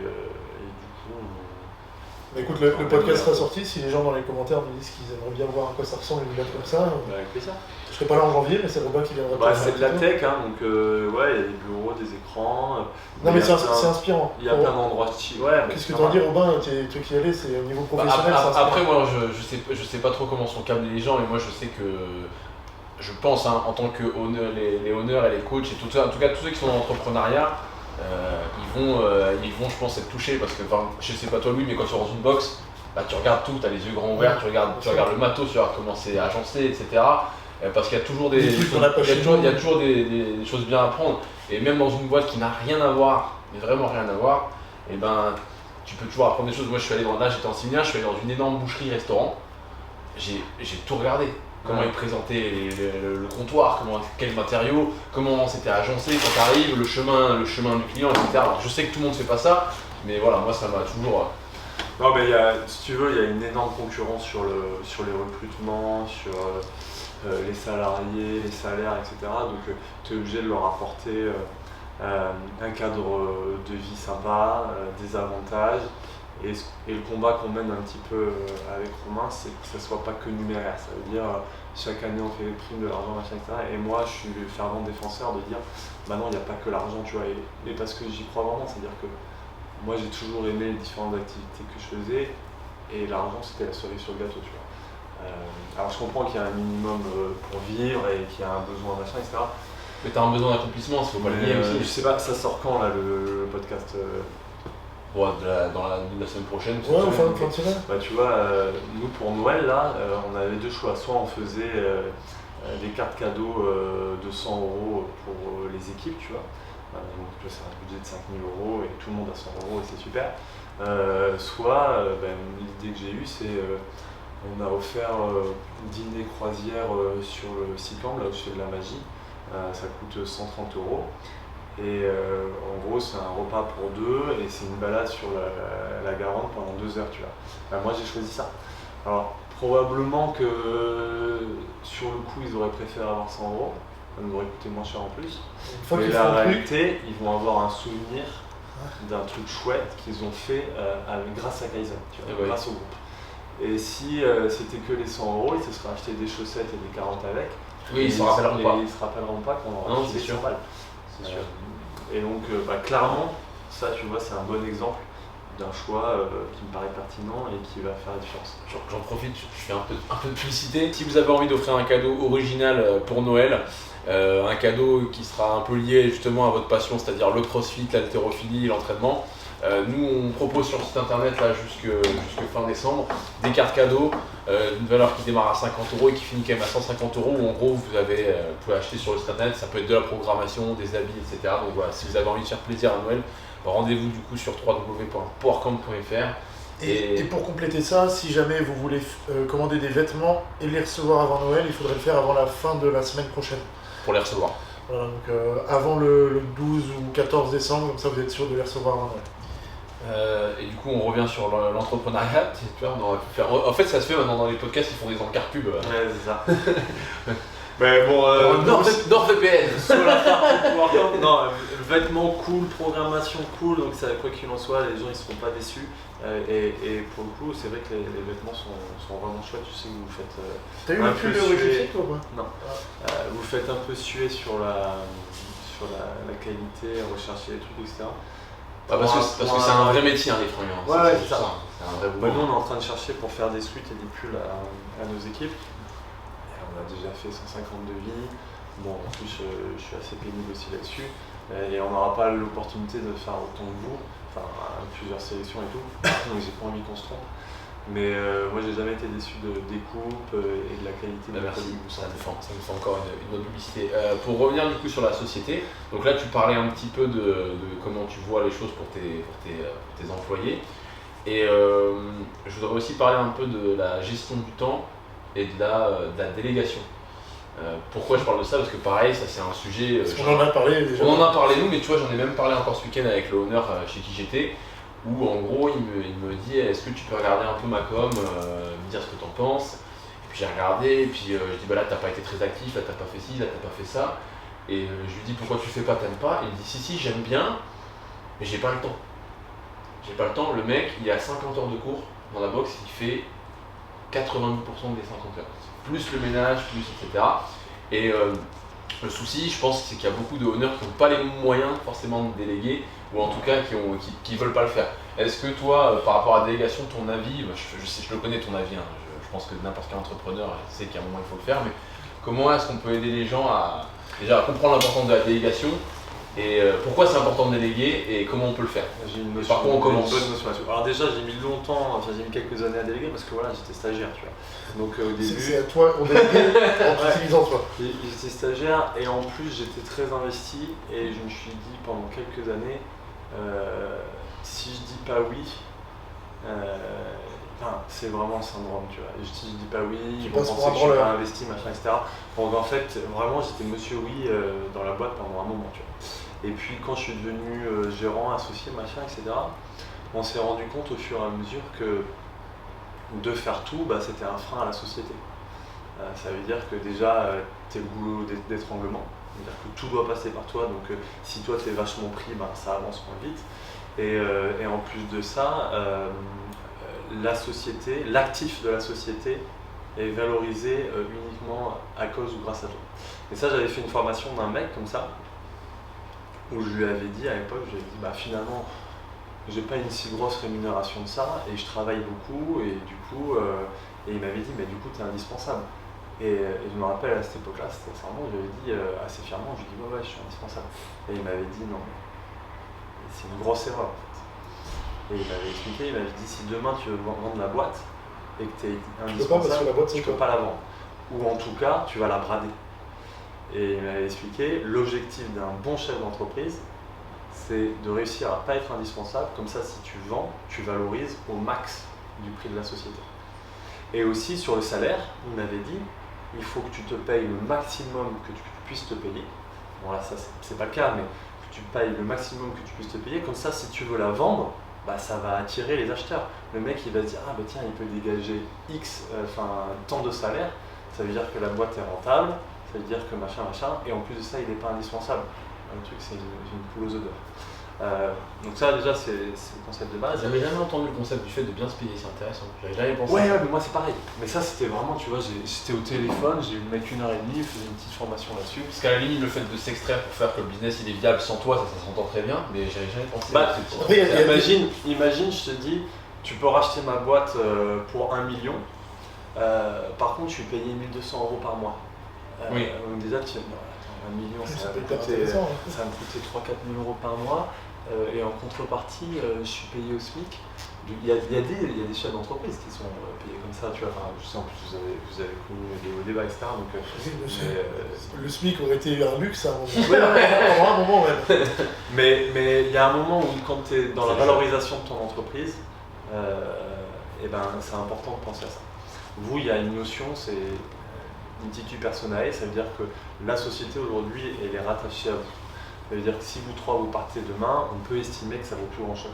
On a fait beaucoup de personal branding, entre guillemets, on a fait beaucoup tourner la marque autour de nos trois personnalités. Mais dans notre activité, ça se comprend, tu vois. Mais nous, dans la tech, souvent, l'objectif final, même si c'est pas le cas aujourd'hui, c'est de vendre. De plus en plus chez les créateurs de contenu, dans tous les cas, tu regardes un Logan Paul aux États-Unis, c'est lui sa marque, c'est lui sa boîte. Même s'il y a plein de mecs qui bossent avec lui, en fait, s'il n'est plus là, ça vaut zéro. Oui. Et nous, vu qu'il y a une grosse partie, même si on est des coachs avant tout, il y a une grosse partie avec le YouTube, l'Instagram, on est connu par ça. C'est vrai que si on n'existe plus, le compte YouTube il doit être refait de zéro parce que Bien sûr. Le contenu c'est nous. Et après, pour cette histoire de libérer du temps, déléguer, etc. Comment tu délègues? Moi j'ai un super bouquin, je ne sais pas si vous l'avez lu, qui m'a été conseillé d'ailleurs par Romain, c'est Père riche, Père pauvre. Donc Elliot aussi l'a lu, etc. C'est Elliot qui me l'a recommandé. On lui a recommandé. Et en fait, l'idée, c'est la différence entre une rémunération pour travail rendu et une rémunération pour investissement. Et en gros, c'est quoi? C'est tu travailles 50 heures par semaine, ton salaire, c'est les 50 heures par semaine. Tu vois. Donc là, c'est pas un actif, c'est juste que tu es salarié. En gros, il est chef d'entreprise, mais il est salarié de son entreprise. Tu vois. Si par contre, tu arrives à déléguer et faire en sorte que tu travailles de moins en moins dans ta société, mais par contre, tu arrives à avoir une rémunération, là, si tu veux, c'est un actif qui te rapporte. Tu vois. Un peu comme faire de la location d'un appartement, tu vois. Une fois que le crédit est remboursé, tu reçois de l'argent de cet appartement-là et c'est de la rentabilité pure. C'est-à-dire que tu y consacres 0 en temps, ou très peu, et tu as une rémunération. L'exemple de Robin justement tout à l'heure, un coach qui va faire 15 heures de cours, c'est comme s'il était salarié de son entreprise sur toutes les heures de cours qu'il fait. Mais c'est ça, c'est-à-dire que si tu veux, là il fait 50 heures par semaine, donc il va faire 200 par mois. Ça se trouve, il ne peut même pas se payer 2 000 € par mois, ce qui est fort probable. Je pense que c'est une grande majorité des honneurs de boxe. Donc le mec, malheureusement, il travaille pour moins de 10 € de l'heure. Pareil quand il fait du ménage, quand il fait des trucs. Et ça, si tu veux, il vaut mieux qu'il aille à McDo, tu vois. Enfin, j'exagère un petit peu, mais la réalité, c'est que le temps passé par rapport à la rémunération... Non, mais quand tu fais ça, tu t'achètes un travail. Quand tu fais un entrepreneuriat comme ça, tu t'achètes un travail. L'objectif, c'est de réussir à optimiser tu vois, ils devraient se libérer 5 heures ou 10 heures de temps, donner des cours à des mecs et essayer d'augmenter le nombre d'adhérents, tu vois. Ouais. Ou en tout cas élargir sa gamme de produits. Oui, par exemple, il va faire 5 heures de coaching perso, ce sera 50 € de l'heure. La programmation, je trouve que c'est un très bon exemple. Ça veut dire que la programmation, que tu en vendes une ou 1000 par mois, tu y consacres le même temps, à la marge. Tu vois, vous faites des retours, vous faites des ressources sur Insta. Il y a 100 heures de production pour la programmation à la première, mais après c'est sûr que pour la millième, t'as pas ce temps-là de travail. Ça rejoint notre autre activité du groupe. On a parlé de Kaizen. Donc Kaizen, c'est création de site internet, publicité, hébergement, machin. C'est une société de service. Et une société de service, c'est quoi? On vend du jour à jour. Donc si tu veux, le levier, pour gagner plus d'argent, il faut plus de salariés. C'est linéaire. Tu vois, je vends 700 € la journée. Si j'ai envie de doubler mon chiffre d'affaires, il faut que plus ou moins je double mon nombre de salariés. Je vais pouvoir optimiser, tu vois, de 10, 15, 20%. Mais il y a un moment où tu peux plus optimiser. Et notre autre activité, c'est une plateforme d'affiliation avec un outil de tracking. C'est un petit peu complexe à expliquer en quelques minutes. Mais en gros, on gère la contribution et l'attribution des affiliés, donc des influenceurs pour des marques. Et l'idée, c'est que les marques, elles arrivent à avoir une visibilité sur l'ensemble des ventes qui sont générées par des influenceurs. Et nous, on va payer les influenceurs avec un pourcentage de commission, etc. Donc l'outil gère tout ça, c'est un gros mastodonte. Et ça marche en SaaS. Donc SaaS, c'est ce que tu as sur Shopify. C'est un logiciel que tu loues mensuellement, tu vois. C'est software as a service, tu vois. Et en gros, l'idée c'est assez simple, c'est que j'ai un client ou 10 000, l'outil c'est le même, la seule différence ça va être la charge serveur. Je vais avoir les mêmes développeurs qui vont développer l'outil, je vais avoir le même temps de gestion, la même comptabilité, machin. Et ça c'est assez intéressant. Et c'est pour ça que c'est des leviers aujourd'hui qui sont très répandus et c'est là où tu gagnes de l'argent, tu vois. Nous, l'objectif, c'est juste d'avoir plus de clients, l'outil marche et on n'a pas besoin de faire 2 fois plus de salariés pour faire 2 fois plus de CA. C'est du coup là, c'est exactement de ça dont je voulais un peu parler. C'est en gros le but peut-être pour les meneurs de boxe qui nous regardent, c'est d'essayer de se dégager du temps pour travailler sur des activités avec un plus gros levier. Donc valeur ajoutée. Le premier levier dont Romain a parlé, le premier levier qu'on a, c'est avoir plus d'employés pour pouvoir produire plus. C'est le premier levier qu'on a. C'est linéaire. C'est linéaire, mais voilà, ça n'a pas autant de puissance que par exemple les médias. C'est intéressant si tu maîtrises ta marge. Oui, voilà. Ça veut dire que si tu sais qu'avec un salarié en plus, tu gagnes 10% de marge, tu sais qu'avec 10 salariés en plus, tu auras potentiellement 10 fois 10%. Le coût d'acquisition d'un client supplémentaire, en fait, quand tu as des salariés, c'est juste que c'est plus élevé que par exemple, on en parlait, donc du coup, les médias, c'est un gros levier parce que moi, si je fais une vidéo, en fait, quand la vidéo elle est vue par 10 000 personnes, c'est comme s'il y avait 10 000 Robins qui avaient fait la promotion d'un programme. Et après, toi, tu viens de parler du logiciel, c'est pareil, un logiciel. C'est encore un plus gros bras de levier. Enfin, pour moi, le média et le logiciel, c'est un peu les 2 plus gros leviers qui existent aujourd'hui. Ouais, c'est ça, exactement. C'est un peu les 2 plus gros leviers. C'est sans fin et puis si tu veux, il y a une notion de levier qui permet tu peux vraiment générer beaucoup de chiffre d'affaires. Tu vois, c'est le principe de Facebook, de Google, etc. Ces outils-là, l'outil marche si tu veux. Donc qu'ils aient 1 ou 1 million d'utilisateurs, c'est la même chose. Donc c'est là où ils vont gagner de l'argent. Instagram, tous ces trucs-là. Oui, il y a un petit peu plus de différents serveurs, mais en gestion, en suivi, etc., ça ne change rien. Dans tous les cas, il faut essayer de faire les tâches à forte valeur ajoutée. C'est sûr que c'est plus rentable pour PowerPoint quand je passe 2 heures à préparer et faire une vidéo que quand je fais 2 heures de ménage. Même si les 2 heures de ménage sont indispensables pour la salle. C'est un peu la discussion qu'on a souvent eue avec les gars, c'est qu'il y a 2 types de tâches. Il y a des tâches indispensables. Le ménage en fait partie parce qu'une salle qui n'est pas bien tenue, ça perd des clients. Ça n'a pas un bon taux de rétention, les gens ne sont pas contents de l'expérience client, elle est mauvaise, c'est indispensable. Est-ce que c'est à forte valeur ajoutée? Non, c'est pas parce que ma salle est propre qu'il y a des nouvelles personnes qui vont venir. C'est pas l'argument qui c'est le début, ça veut dire que nous, il y a 10 ans, on faisait le ménage, pas vraiment, mais on le faisait un peu. Et maintenant, on a 3 fois par semaine une entreprise de ménage qui passe, tu vois. Et demain, vous aurez 50 adhérents en plus, ou 100 adhérents en plus. vous aurez, enfin tu vois, ce sera un des choix que vous allez pouvoir faire. Tu dis bon, je continue à le faire. Ouais, Toi, tu m'as dit que il y en a qui vont vouloir gratter sur leurs dépenses ou autres et qui vont jamais faire ce choix. Oui, mais c'est un mauvais choix. Et d'ailleurs, C'est un mauvais choix. on en est un peu coupable aussi, on va pas se mentir, on est un peu coupable aussi. Parce que je pense qu'on a du mal à. Quand tu es entrepreneur et que tu es un peu galéré au début, quand tu commences à gagner ta vie, ton premier réflexe c'est pas de te dire, tu sais quoi, je double la mise, je en rajoute un. Pour le coup, c'est un peu ce qu'on a fait. Dès qu'on a gagné de l'argent, on a fait un espace extérieur, Oui. on a fait. Ouais, on a investi, mais. Ça faisait partie de notre projet initial, je pense. Mais par contre, il faut quand même. Enfin, tu vois, on est humain, c'est-à-dire que quand tu as été payé au RSA pendant X temps et que tu commences à pouvoir te payer, tu vas pas te dire bon ok. Alors, il y en a naturellement qui font ça, qui vont dépenser à tout va et machin. Et c'est ça aussi qui est intéressant d'être en plusieurs associés. Moi tu vois, dans notre société, moi je fais très attention à l'argent et Romain tu vois il va un petit peu plus dépenser. C'est un très bon chef d'entreprise, c'est pas la question, mais il a plus la facilité à dépenser et du coup il y a toujours cet équilibre. On se dit bon mais c'est ok pour ça.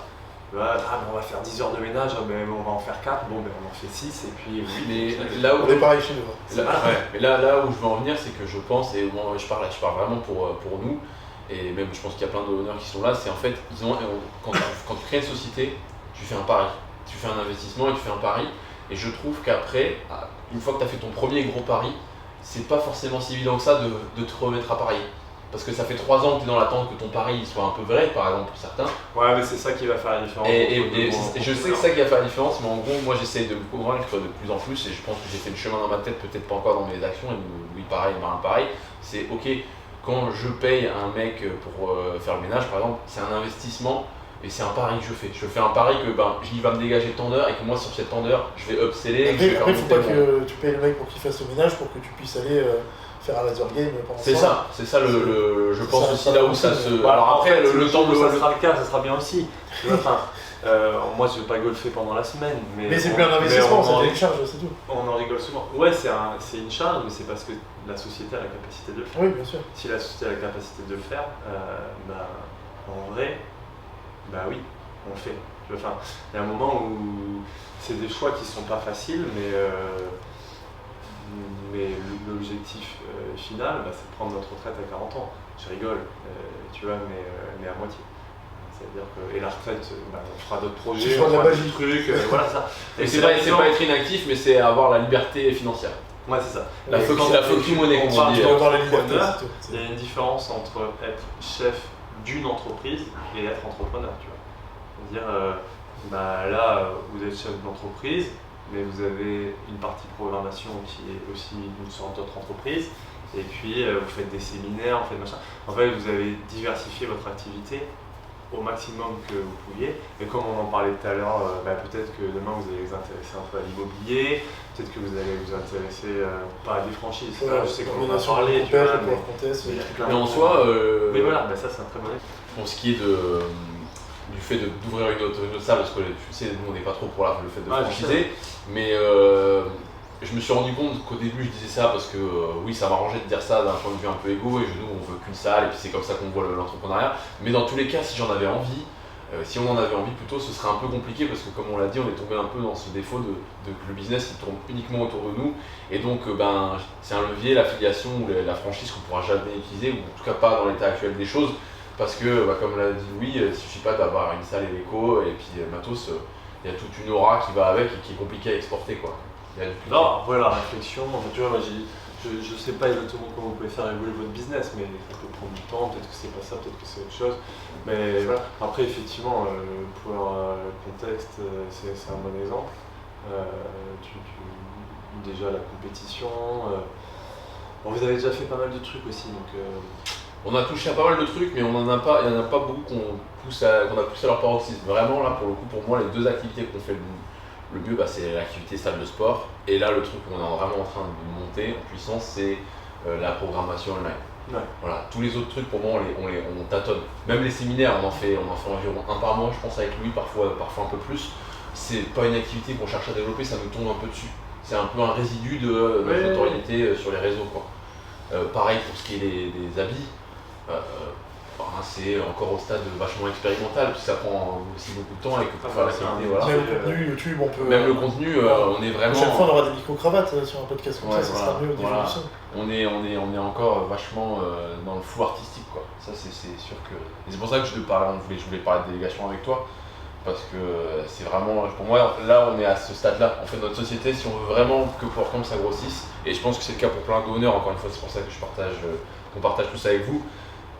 Pour moi, c'est le premier levier sur lequel il faut appuyer, c'est je délègue pour pouvoir faire des tâches à haute intensité. Voilà. C'est sûr. Donc après, je sais pas comment les honneurs peuvent le faire quand t'as pas d'argent, quand t'as peu d'argent, parce que c'est aussi ça. Est-ce que c'est un pari qu'il faut faire? Est-ce que c'est des arrangements? Est-ce que, tu vois, trouver des systèmes pour aider les gens. Nous, un des systèmes qu'on a fait, je pense qu'on peut le dire, c'est ce qu'on a fait par exemple avec Alex ou ça, je sais pas si tu es d'accord pour qu'on en parle. Voilà. Nous, on a un système pour déléguer qui peut être pas mal. On a certains coachs qui travaillent avec nous, c'est des gens qu'on a formés, donc on sait de quel bois ils se chauffent, on est content de la qualité parce qu'on les a eu en stage chez nous, on les a formés et puis surtout on a vu que c'est des gens qui étaient prêts à se former tout seuls et qui avaient envie de proposer quelque chose de haute valeur. Et ben ils vont coacher chez nous, c'est-à-dire qu'ils vont nous prendre 5 heures de cours, on va pas le rémunérer. Par contre, à côté de ça, il a un double des clés, il peut stocker du matériel, il peut coacher autant qu'il veut, et nous on prend absolument aucun pourcentage sur ses coachings, donc il peut les charger comme il veut, il peut les faire payer autant qu'il veut, et il peut en faire autant qu'il veut. Après c'est à vous de moduler, est-ce que c'est 5 heures, est-ce que c'est tant d'heures, et voilà. Par contre il faut qu'en face vous ayez quelqu'un qui soit capable de développer son activité. Sachant que si jamais un autre coach vient et veut les mêmes conditions, on va mettre en place un système comme il y a dans les Basic Fit, par exemple, où il va payer un loyer pour pouvoir faire tous ces trucs. Voilà, parce que là, nous, c'est quelqu'un avec qui on est proche, et quelqu'un avec qui on a travaillé étroitement, donc apparemment, il y a certaines salles, c'est 800 € par mois pour avoir le droit de coacher qui tu veux dans la salle. Voilà. Donc, ce qui paraît quand même énorme, 800 € de loyer, et quand tu es coach, pour réussir à les rentabiliser, il faut charbonner en coaching. Surtout vu les prix du coaching en France qu'on connaît, le prix en coaching en France c'est environ 50 € de l'heure pour quelque chose de générique. Donc c'est pour ça que je pense qu'il faut essayer de se diversifier aussi et d'avoir quelque chose de rare. Oui, le coaching SP va être un peu plus cher, mais le générique, ça, le muscu, perte de masse grasse ou remise en forme, c'est 50 € de l'heure. Oui, parce que l'haltérogym c'est un peu plus cher, j'imagine, mais... Les gens trouvent ça cher, 50 € de l'heure, alors que les coachs en vivent difficilement avec ça déjà. Avec les charges, tout ça, on va pas parler fiscalité, mais enfin bon. Non, ça... Les comptes sont pas bons, quoi. 50 €. Bah oui, effectivement, si tu fais 40 heures par semaine à 50 €, tu gagnes ta vie, tu vois. La question n'est pas là, mais le problème c'est que tu peux pas faire ça. Enfin, c'est très rare que ça arrive à autant de volume. Donc, il faut imaginer que c'est un plus pour les coachs. Et ici, moi j'ai commencé comme ça ici. Enfin, j'avais la programmation de Louis que je recommande. On va pas faire que de la pub, mais enfin, c'est pareil pour Romain d'ailleurs. Mais franchement, c'est des petits oignons. Sans parler de sport, ça m'a quand même permis pas mal progresser. Mais ça faisait 6-8 mois que je suivais la programmation. C'était pendant le confinement. Et quand on a été vraiment déconfiné, je suis venu ici faire un coaching et ça a démarré comme ça, on s'est bien entendu. Bon, la magie a un petit peu aidé. Tu avais dit à ce moment-là que le coaching n'était pas assez cher. Je m'en souviens. Et tu m'avais fait effectivement un prix d'amis à 50 € je crois, ou même pas. Et je t'avais dit, mais enfin, là il y a trop d'expertise pour que ça coûte ce prix-là, tu vois. 50 € pour moi, oui, c'est dans ma salle de sport, le mec qui va m'accompagner un peu et qui va me faire des fentes sautées, tu vois. C'est pour ça que c'est intéressant en fait de nicher, parce que nicher ça te permet d'une part d'avoir un prix plus élevé, parce que tu réponds à une demande plus petite et plus spécifique, et d'autre part de mieux le faire, parce que comme tu niches, tu fais pas plein de choses, et quand tu fais pas plein de choses et que tu en fais qu'une seule, tu la fais généralement mieux. C'est aussi pour ça que nous, le modèle un peu spécialiste, il a marché. C'est parce qu'en fait, dans la nature des choses, c'est plus facile de faire une seule chose que d'en faire 5. Ouais. Après, coacher 30 heures de gym par semaine, tu vas plus progresser en tant que coach de gym que si tu fais 30 heures de généraliste avec peut-être 3 heures de gym sur la totalité. C'est sûr. Le petit défaut peut-être de ça aussi, c'est que du coup vous êtes reconnu comme hyper spécialiste, hyper fort dans votre domaine, et je pense qu'il y a des gens qui n'ont pas le niveau et qui ne se sentent pas à l'aise avec ça. Et moi je leur dis, s'ils sont bons dans l'hyper spécialisation, ils sont bons dans l'hyper débutant, tu vois. T'as plus de stars en général ou plus de débutants? Je pense que des trois, je suis peut-être celui qui en souffre le plus en plus de ça, pour être honnête. Ouais. Parce que après ça c'est la nature aussi de la gym. La gym, tu vois, c'est pour faire le lien avec la magie, la gym c'est typiquement le genre d'activité où les gens ils pensent que tu as un don. Ouais. Ils pensent qu'en fait t'es né et t'as la flexibilité. Toi t'as un don. Mais non, justement pas du tout. Justement, je suis quelqu'un qui est pas bon par rapport au temps investi. Objectivement, je suis pas très bon. T'es pas souple, je suis pas souple, mais c'est même pas ça. C'est que si les gens s'y connaissaient un petit peu mieux, et encore une fois dans le monde du crossfit, ils n'ont pas forcément de recul là-dessus, mais les gens qui font de la gym et qui s'y connaissent vraiment, ils savent le niveau que j'ai. Je suis pas bon. Je suis bon pour transmettre. Mais je suis pas spécialement bon, comme Louis d'ailleurs en haltéro, je sais pas pour le... Oui, moi c'est plus facile de le voir parce que c'est chiffrable. Voilà, c'est ça. Toi, et la gym c'est typiquement le genre de... Après pour moi le coaching n'a aucun rapport avec le niveau de l'athlète. Oui, mais... Aucun rapport ou un rapport... limité. En fait tu vois, et moi j'ai un très bon exemple dans la natation, c'est Philippe Lucas quoi. Oui. Philippe Lucas c'est une brique, il sait pas nager, il a jamais nagé. Mais il a fait sa légitimité en coachant les champions du monde. Le meilleur coach, voilà. Alors peut-être que ça se prête pas à tous les sports, et peut-être que c'est un débat assez long. Je pense vraiment que si tu as une bonne conception du mouvement, du corps, etc., tu peux coacher une discipline sans forcément l'avoir fait. Mais c'est un débat qui est qualité intrinsèque pour courir le 100 mètres en moins de 10 secondes. C'est un débat qui est pas facile parce qu'à côté de ça, t'as des isous quoi. Voilà, par exemple, le coach de l'achat qui sont incroyables. Oui, le coach de l'achat à la Casé qui a été champion olympique et qui est le mec qui fait que la Géorgie est forte en haltéro parce que c'est grâce à lui qu'il y a eu des subventions, c'est grâce à lui que les Géorgiens s'y sont mis et aujourd'hui il coach le meilleur athlète du monde. Oui, voilà, c'est ça. C'est juste qu'on peut pas systématiser en fait. Ouais. C'est ça qui est compliqué. Et à côté, tu as des coachs dans certaines équipes nationales qui ont été d'anciens athlètes nationaux et qui sont pas forcément de très bons coachs. Et ouais, du coup, je repars juste un petit peu sur la gym. Oui, je l'ai encore eu ce week-end, encore une fois, c'est Monsieur Séminaire, c'était vraiment un séminaire typique. Il y a plein de gens qui pensent que comme du coup, moi je fais un muscle up où je viens et je fais ça avec mes mains, du coup, je vais apprendre que des choses comme ça aux gens. Non, en fait, 95% des gens, ils en sont au stade où je vais leur faire travailler un strict pull-up, escapula pull-up, etc. Et moi, mon cœur de métier, c'est ça. Je sais même pas d'ailleurs si je serais bon pour apprendre les figures que je peux mettre sur les réseaux à quelqu'un. Parce que justement, j'ai pas eu le besoin de le faire parce qu'on me les demande pas. Moi, je suis bon sur les basiques. Maintenant, pour revenir un peu à l'entrepreneuriat, tu as dit quand tu as démarré, que l'associé que tu as démarré, vous faisiez du marketing et toi, tu as amené le côté technique. Et je voulais savoir si tu avais une sensibilité sur tout ce qui est marketing, communication. Encore une fois, c'est pourquoi j'en parle, c'est parce que je pense que c'est un gros manque de la part des coachs et des owners en règle générale. Et je voulais savoir un peu ton avis et l'importance qu'a le fait d'être bon en communication, en marketing dans la réussite d'une société. Et est-ce que toi, tu t'es formé là-dessus? Est-ce que toi, tu t'es impliqué là-dedans ou tu as toujours délégué ça? Non, ouais, si, je me suis formé. J'ai toujours fait pour la magie à échelle un peu débutant. Mais dans la boîte, oui, au fur et à mesure, je me suis intéressé. Et quand je suis devenu un peu gérant de tout, j'ai fait de moins en moins de technique et je me suis intéressé à la partie marketing et à la partie affiliation pour être au niveau, tu vois. Ne serait-ce que pour faire des rendez-vous avec des clients et pouvoir vendre l'ensemble des services, tu vois. Après, nous, là, on rentre vraiment là-dedans, tu vois, on a refait notre site. Souvent, tu vois, quand on n'a pas le temps, on fait pas très bien les choses. Quand tu es une agence, tu n'as pas le temps de faire ton site, c'est encore un peu le syndrome. Mais là, on a refait notre site, on met en place de l'ARP, on fait des relations presse. Okay. Donc en fait, tu contactes un peu toute la presse régionale, nationale, etc. Tu leur proposes des articles sur ton activité. Elle regarde si elle estime que c'est pertinent. Après, tu vois si c'est de la sponsorisation ou pas, donc si tu payes ou pas. Mais tu vois, là, je sais pas si vous avez vu sur LinkedIn, vous n'êtes pas trop sur LinkedIn, toi je t'ai rajouté sur LinkedIn. Mais tu vois, on est passé sur CB News. C'est vraiment, je pense, le réseau social que j'ai ça et Snapchat, c'est au même niveau pour moi, d'utilisation zéro. Ouais, mais par exemple, tu vois. C'est plus intéressant pour LinkedIn que Snapchat. Ça peut être un levier d'acquisition, vendre de la programmation pour des sociétés, vendre des accompagnements pour des sociétés, des partenaires. Je sais qu'il y a un concurrent, on va pas citer tous les concurrents, mais il y a une box pas très loin qui vend à Thales beaucoup d'heures de coaching mensuellement, tu vois. D'accord. Et ça leur fait, si je dis pas de conneries, je crois qu'ils vendent pour 20 000 € par an. Thales, ça leur fait ni chaud ni froid, tu vois.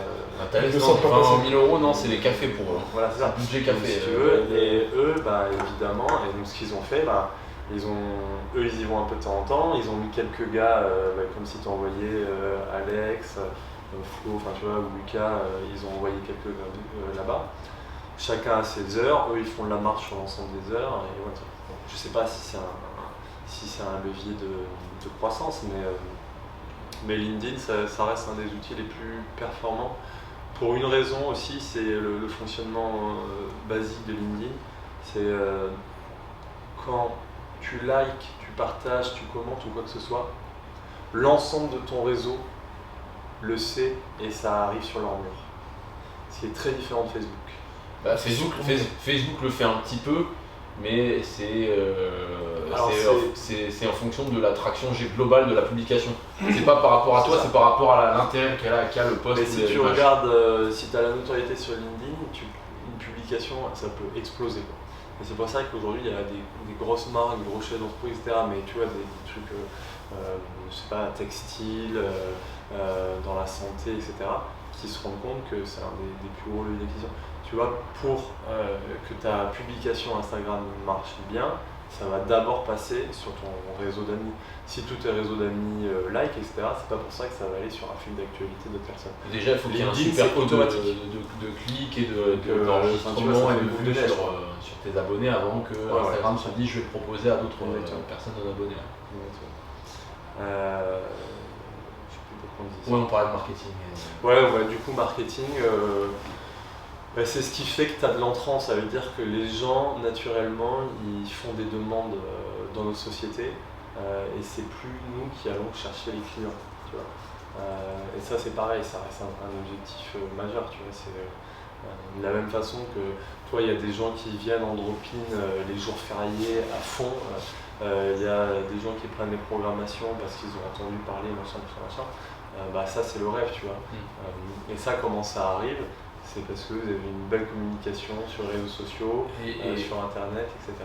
Et pour moi, la communication elle est bien aussi parce que, et encore on progresse encore beaucoup là-dessus récemment, c'est de vraiment comprendre le besoin client. Oui. Parce que moi c'est ce que je vois, je pense que tu en parlais du fait que des trois en termes de revenus, sur les programmations j'étais celui qui avait le plus progressé, mais celui aussi qui était encore le troisième en général, c'est parce que moi j'ai mis beaucoup de temps pour comprendre ce que j'en voulais. Parce que le problème aussi. Il y a quelques mois, tu nous as dit putain, depuis le début, je me plante. Je me plante et en fait c'est parce que je pense qu'il y a beaucoup, j'en parle parce que je pense qu'il y a beaucoup de honneurs qui sont dans ce cas-là. Il y a avoir raison et vouloir devenir riche. C'est deux choses qui sont parfois complètement différentes. On peut penser qu'une programmation, une méthode d'entraînement ou tel service c'est mieux pour les gens, mais en fait c'est pas ça qui va faire que ta société va marcher. Et pour moi ça part du besoin de comprendre ce que les gens veulent vraiment, à quelle douleur on va répondre. Ouais. Créer le besoin, ça reste un peu le rêve de tout le monde, tu vois. C'est effectivement. Mais on crée pas vraiment le besoin, je sais pas comment on fait ça. Plus identifier le besoin. Ouais. Non, mais tu peux. Il y a des produits tu vois, un iPhone, ils ont créé le besoin, tu vois. À la base. Pourquoi est-ce que les gens ils payent 1 400 €, machin, etc. Justement, tu as pris typiquement l'exemple où je ne vais pas être d'accord parce que l'iPhone, en fait, il répond à plein de besoins. Tu as besoin tu prends la pyramide de Maslow, l'iPhone, il va répondre à beaucoup de choses dans cette pyramide. Mais pas plus qu'un Android, un Samsung. Ah oui, non, tu différencies marque, etc. Ouais, c'est-à-dire que si tu veux. Oui, non, d'accord, ils répondent tous les deux aux mêmes besoins. Par contre, ce qui fait que Apple va être au-dessus, c'est le positionnement qui est 2 fois plus cher. Et c'est juste parce qu'ils ont créé une marque, ils ont créé une communauté et ils ont créé ce besoin d'appartenance où à l'arrivée, techniquement, fonctionnellement, on a tous des iPhones là, donc on est tous tombés dans le panneau, si tu veux, c'est pas la question. Mais on en est très satisfait et si demain on te dit tu changes, non, j'ai pas du tout changer, tu vois, c'est hors de question. Alors qu'on arrive quand même à des prix un peu dérisoires, tu vois. On en revient à ce qu'on disait tout à l'heure. J'ai discuté encore une fois avec Émeric, le honneur que j'ai vu en séminaire ce week-end. On parlait avec sa femme qui est aussi coach. Et je leur disais le prix que nous on faisait payer ici, le prix qu'ils faisaient payer. Et puis je sais pas si les gens ils ont l'argent ici. Je dis mais les gens dans ta salle ils ont des iPhones. 1 500 € un iPhone. Alors je sais qu'ils les prennent avec les forfaits machin, mais c'est quand même, s'il n'y avait pas l'option forfait, je suis sûr qu'ils auraient quand même des iPhones. Ils se démerderaient pour en avoir. Donc c'est juste une question d'allocation et aussi de désirabilité de ton service ou ton produit, quoi. Ça, c'est hyper désirable pour les gens. Ça, oui, mais désirabilité, créer le besoin, enfin, c'est peut-être pas la même chose sémantiquement, mais pour moi, ça se rejoint un petit peu. Et c'est ça que je veux dire plus, tu vois. C'est que là, ce que tu me disais, il y a deux axes d'amélioration pour ta programmation. En gros, c'est soit tu continues à faire ce qui te plaît, ce que tu estimes être bien et ce qu'il faut pour les gens, et du coup, soit ça marche, soit ça marche pas. Soit tu identifies vraiment leurs besoins, tu leur proposes quelque chose et là ça va marcher, mais peut-être que ça ne correspond pas exactement à tes valeurs et à ta manière de penser. Après, pour moi, le but de l'entrepreneuriat, c'est d'arriver à jumeler les deux, mais je pense que quand tu démarres, tu es vachement égocentré, tu as beaucoup d'ego quand tu démarres ton entrepreneuriat, tu as des convictions très fortes et d'ailleurs c'est ce qui te permet de te lancer. Je pense que c'est un bon moteur au début. Par contre, après, pour faire rouler la machine, ça doit être à propos des autres, tu dois te tourner vers l'autre parce que sinon ça fonctionne pas. Il y a des gens qui font ça naturellement, il y a des gens qui ont un product market fit direct, c'est-à-dire qu'ils vont avoir un truc qui leur plaît et qui plaît aux gens, ça c'est super. Mais si t'es pas dans cette situation-là, il va falloir te forcer à changer, quoi. Et moi ça a été dur là-dessus, c'était très dur. Et je te pose cette question-là parce que toi qui as fait quand même quelques box et qui a, du fait de ta position de chef d'entreprise, d'entrepreneur, etc., qui a quand même 9 sociétés, tu as du recul et quand tu vas dans une box, quand tu vois les box en général, pour toi, qu'est-ce qui fait que le CrossFit du Womi c'est pas suffisamment profitable? Pourquoi il y a des box qui galèrent, etc. Est-ce que tu t'amuses à observer ça ou quand tu y vas tu te détends et tu penses pas Si, non, mais parce que pour moi c'est clairement un produit de consommation lambda. Ça reste du sport santé et du coup tu as le choix entre faire de la liposuction ou aller payer pour suer et essayer de perdre du poids. Tu vois, c'est des choix, c'est extrême ce que je dis, mais en gros les gens réfléchissent pas trop, tu vois, et ils se rendent pas compte que ça va leur faire du bien. Romain c'est un bon exemple, tu vois. Pendant mon mariage, j'avais pas mal de sportifs, etc. Il y en a pas mal qui l'ont charrié, genre t'as pris un petit peu de poids, tu fais pas beaucoup de sport, machin, etc. Et il a dit si c'est comme ça, lundi je commence le CrossFit. C'est il y a 3 ans. Et il en fait 5 fois par semaine et il a pas raté une séance en 3 ans. Okay. Modulo, les vacances, le machin, etc. Et donc le body shaming ça marche. Voilà, c'est ça. Et en plus de ça, déjà il est devenu beaucoup plus rond, machin, il commence à être costaud. Il va être content s'il écoute ça. Mais c'est vrai, au-delà du fait qu'il n'ait pas forcément les qualités, parce qu'il n'a jamais vraiment fait de sport avant, tu vois. Il a toujours été plutôt fêtard que sportif. Et ça, plus le fait que il consacrait pas beaucoup de temps avant, il ne se rendait pas compte de l'intérêt. Aujourd'hui, on part en vacances, il va penser au sport. Il y a 3 ans, quand je faisais du sport en vacances et qu'il était là, il me disait que j'étais fou. Tu vois. On connaît tous cette situation, ceux qui font du crossfit dans une salle de crossfit, généralement c'est un peu les sportifs de leur groupe d'amis en dehors de cette sphère-là. Ouais, c'est clair. Et en termes de coût, je pense aussi que c'est très français, tu vois.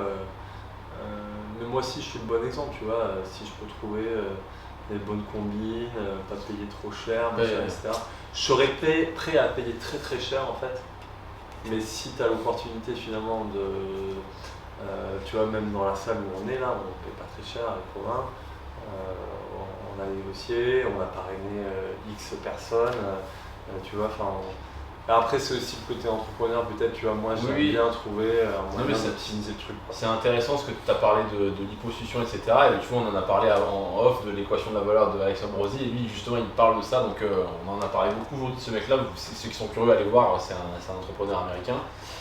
Lui en gros justement à chaque fois qu'il crée un produit, il va le faire passer par cette équation-là, et quand tu regardes bien, c'est exactement ce que tu as décrit là avec la liposuction, etc. Et en gros, l'équation, elle s'articule de la manière suivante. Au-dessus, vous allez avoir le rêve, l'objectif.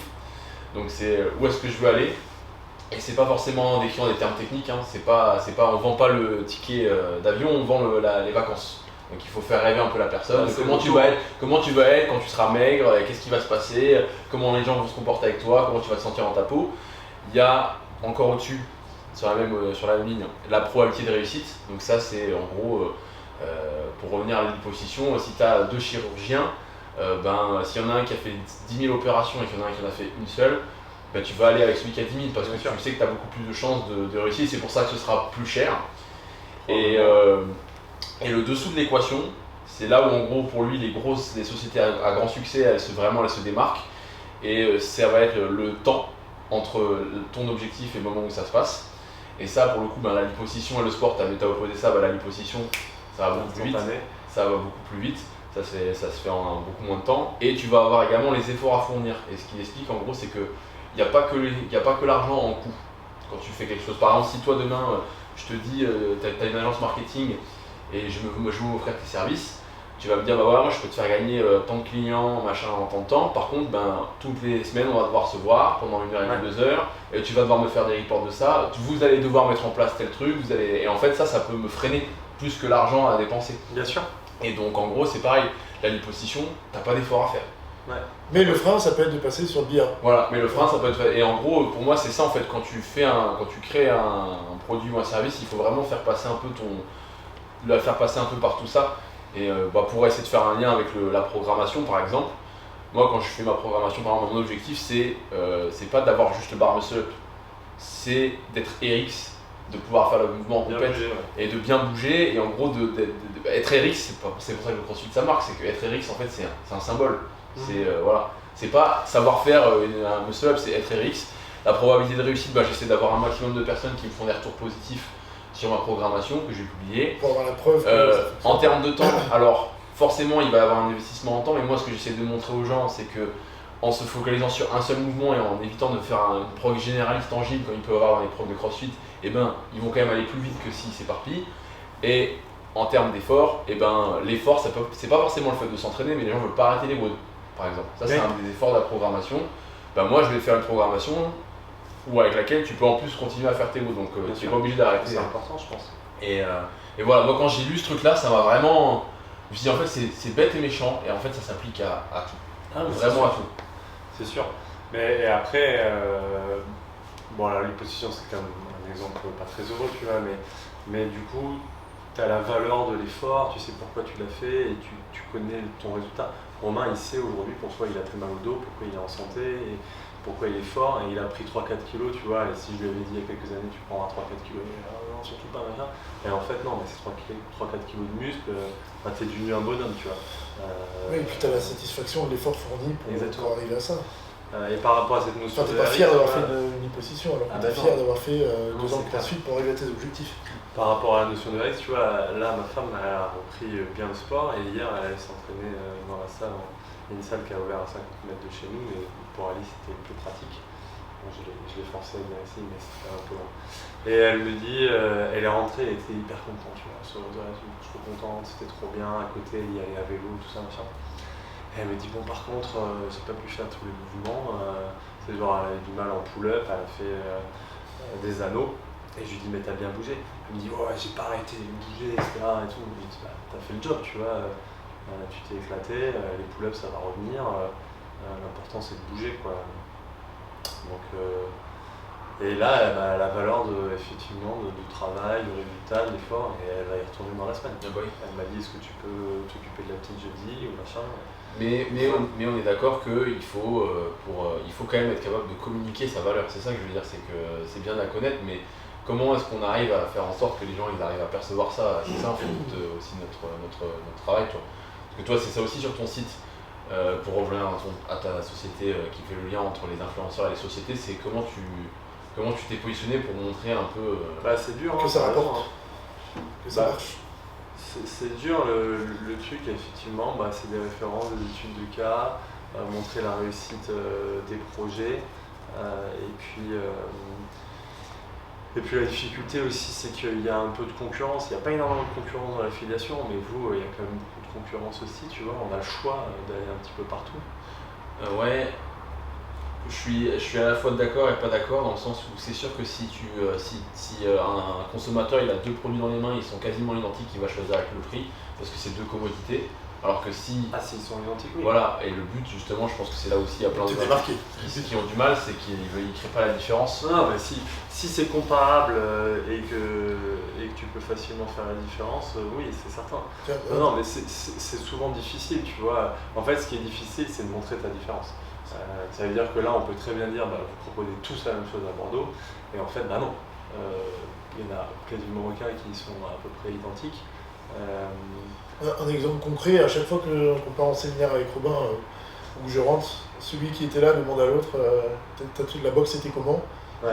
Et c'est arrivé pas mal de fois qu'il dit c'était une belle boxe, mais ça ressemble à toutes les autres boxes. Ça arrivait à un nombre incalculable de fois. C'était une belle boxe, c'était propre, il y avait du beau matériel, c'était bien agencé, mais par contre c'était la même gueule que toutes les autres boxes. Bien sûr. Il n'y a pas de différenciation là-dessus. C'est de l'OSB au mur. Le plafond de zone industrielle, le même sol que partout, le même accueil que partout. Donc c'est Alors que pour comparer avec PowerCamp, et ça n'a pas été orchestré de manière aussi machiavélique que les gens peuvent le penser, hein, mais nous, chez nous, tu rentres, tu te prends les 8 plateaux haltéro dans la tronche et ça a une ambiance particulière, etc. On aime ou on n'aime pas, mais c'est vrai qu'on s'est différencié là-dessus. Nouvelle fenêtre. Et quelqu'un qui fait un peu du crossfit en France, il voit une vidéo, il sait que c'est chez nous. Bien sûr. Il peut pas se tromper. Ouais, mais il peut pas se planter. Même s'il voit pas le logo au mur. Même s'il voit pas le logo au mur. Et ça, c'est un exemple pour différencier. Il n'y a pas que le matériel, mais c'est la mise en place des cours, etc. La manière de communiquer. Voilà. Donc après, moi, j'ai vu un peu tous les sujets que je voulais voir, parce qu'on a quand même pas mal blablaté. Mais je sais pas si tu avais. Non, mais par contre, un rappel, du coup, si Robin nous invite à faire un tour des locaux, je pense que ça peut vraiment intéresser les gens. Carrément, ça c'est avec grand plaisir. Qui en sera responsable, Robin, j'en veux. Ouais, ça marche. Ça, y a pas de problème. Et je voulais réitérer encore une fois toute l'admiration et le respect que j'ai pour toi, parce que vous avez bien vu que là on a parlé magie pendant une demi-heure, on peut aller très très loin, on a parlé entrepreneuriat, voilà, on peut faire beaucoup de podcasts avec Romain, et c'est parce que il est impliqué dans beaucoup de sujets, il est passionné et il arrive aussi à manager tout ça. On a parlé de délégation, mais je pense que la délégation ça va même plus loin parce que tu as une petite fille, je vois, tu s'en occupes beaucoup, et réussir à équilibrer tout ça, voilà, moi je pense que c'est un peu un objectif en tant qu'être humain. J'aime pas trop quand on utilise le mot, on est tous des êtres humains, mais en tant que personne, c'est d'essayer d'être la meilleure personne possible sur beaucoup de sujets. Et voilà. Faut déjà y consacrer le temps, tu vois, moi je suis assez rigoureux, là, je dis 6 fois par semaine, c'est vrai que je m'entraîne 6 fois par semaine. Il y a des séances que je fais plus live, je m'étire quasiment tous les soirs, où je fais des cups à la maison. Romain, c'est celui qui m'a un peu lancé, j'y avais déjà pensé, mais c'est vraiment la personne qui m'a fait avoir le déclic sur la programmation de mobilité que je recommande aussi. Non, après, en plus, c'est vrai que, et puis peut-être pour conclure sur ça, déjà c'était une belle rencontre parce que j'en parle souvent, hein, les mecs, vous êtes hyper cool, hyper réglo parce que comme vous dites, je vous ai aidé sur le site et on a trouvé facilement à s'entendre. J'espère que le deal était cool pour vous. Mais au-delà de ça, les programmations sont cool, les salles sont cool, les gens sont sympas. La notion de niveau, tu vois, souvent on me dit ah ouais mais il y a des marmules là-bas, etc. Moi j'ai l'impression d'être bien intégré et puis même si j'arrache 110, je fais partie de ceux qui arrachent le moins lourd, tu vois, c'est vrai aussi, tu vois, il y a des mecs, il y a de tout, tu vas dire parce que t'es gentil, mais bon, on a un Redon quand même qui arrache 175, voire juste derrière, 180. Il a pas bougé, il attend qu'on lui dise de reposer là-bas. C'est ça. Il y a je sais pas combien de mecs qui squattent 200, et puis à côté de ça, il y en a plein qui arrachent 50, 60, 70, qui squattent 100 et qui sont majoritaires et qui progressent beaucoup. Et c'est pour ça que je pense que c'est une bonne box. J'allais m'occuper dessus dans quelques minutes là. Ouais, voilà. Ok, on est bon. Ok. Écoutez, j'espère que ça vous a plu. On a parlé de beaucoup de sujets, on est resté un peu loin de ce qu'on a l'habitude de faire, mais je pense que vous avez senti que ça nous passionnait tout autant que parler de programmation, haltérophilie, gymnastique, force, etc. Et donc du coup, si vous aimez ce type de sujet, ce type de discussion, on sera très content déjà, parce que ça voudra dire qu'on pourra en refaire. Et puis voilà, n'hésitez pas à nous dire ce que vous en avez pensé. Dans tous les cas, je pense qu'on va en refaire un peu plus parce que je pense qu'il y a beaucoup de gens qui peuvent en profiter, que ce soit les coachs ou les owners de boxe, même des gens qui sont peut-être dans d'autres domaines, qui n'ont rien à voir, ou même en tant que salarié, je suis sûr qu'il y a beaucoup de choses qu'on a abordées qui peuvent être mises en place dans le travail des différentes personnes. Merci Robin du coup pour ton temps. Merci à vous, c'était avec plaisir. Et puis on se retrouve bientôt du coup pour une prochaine vidéo, un vlog ou encore un autre podcast. On vous remercie pour l'écoute. Ciao tout le monde. Salut.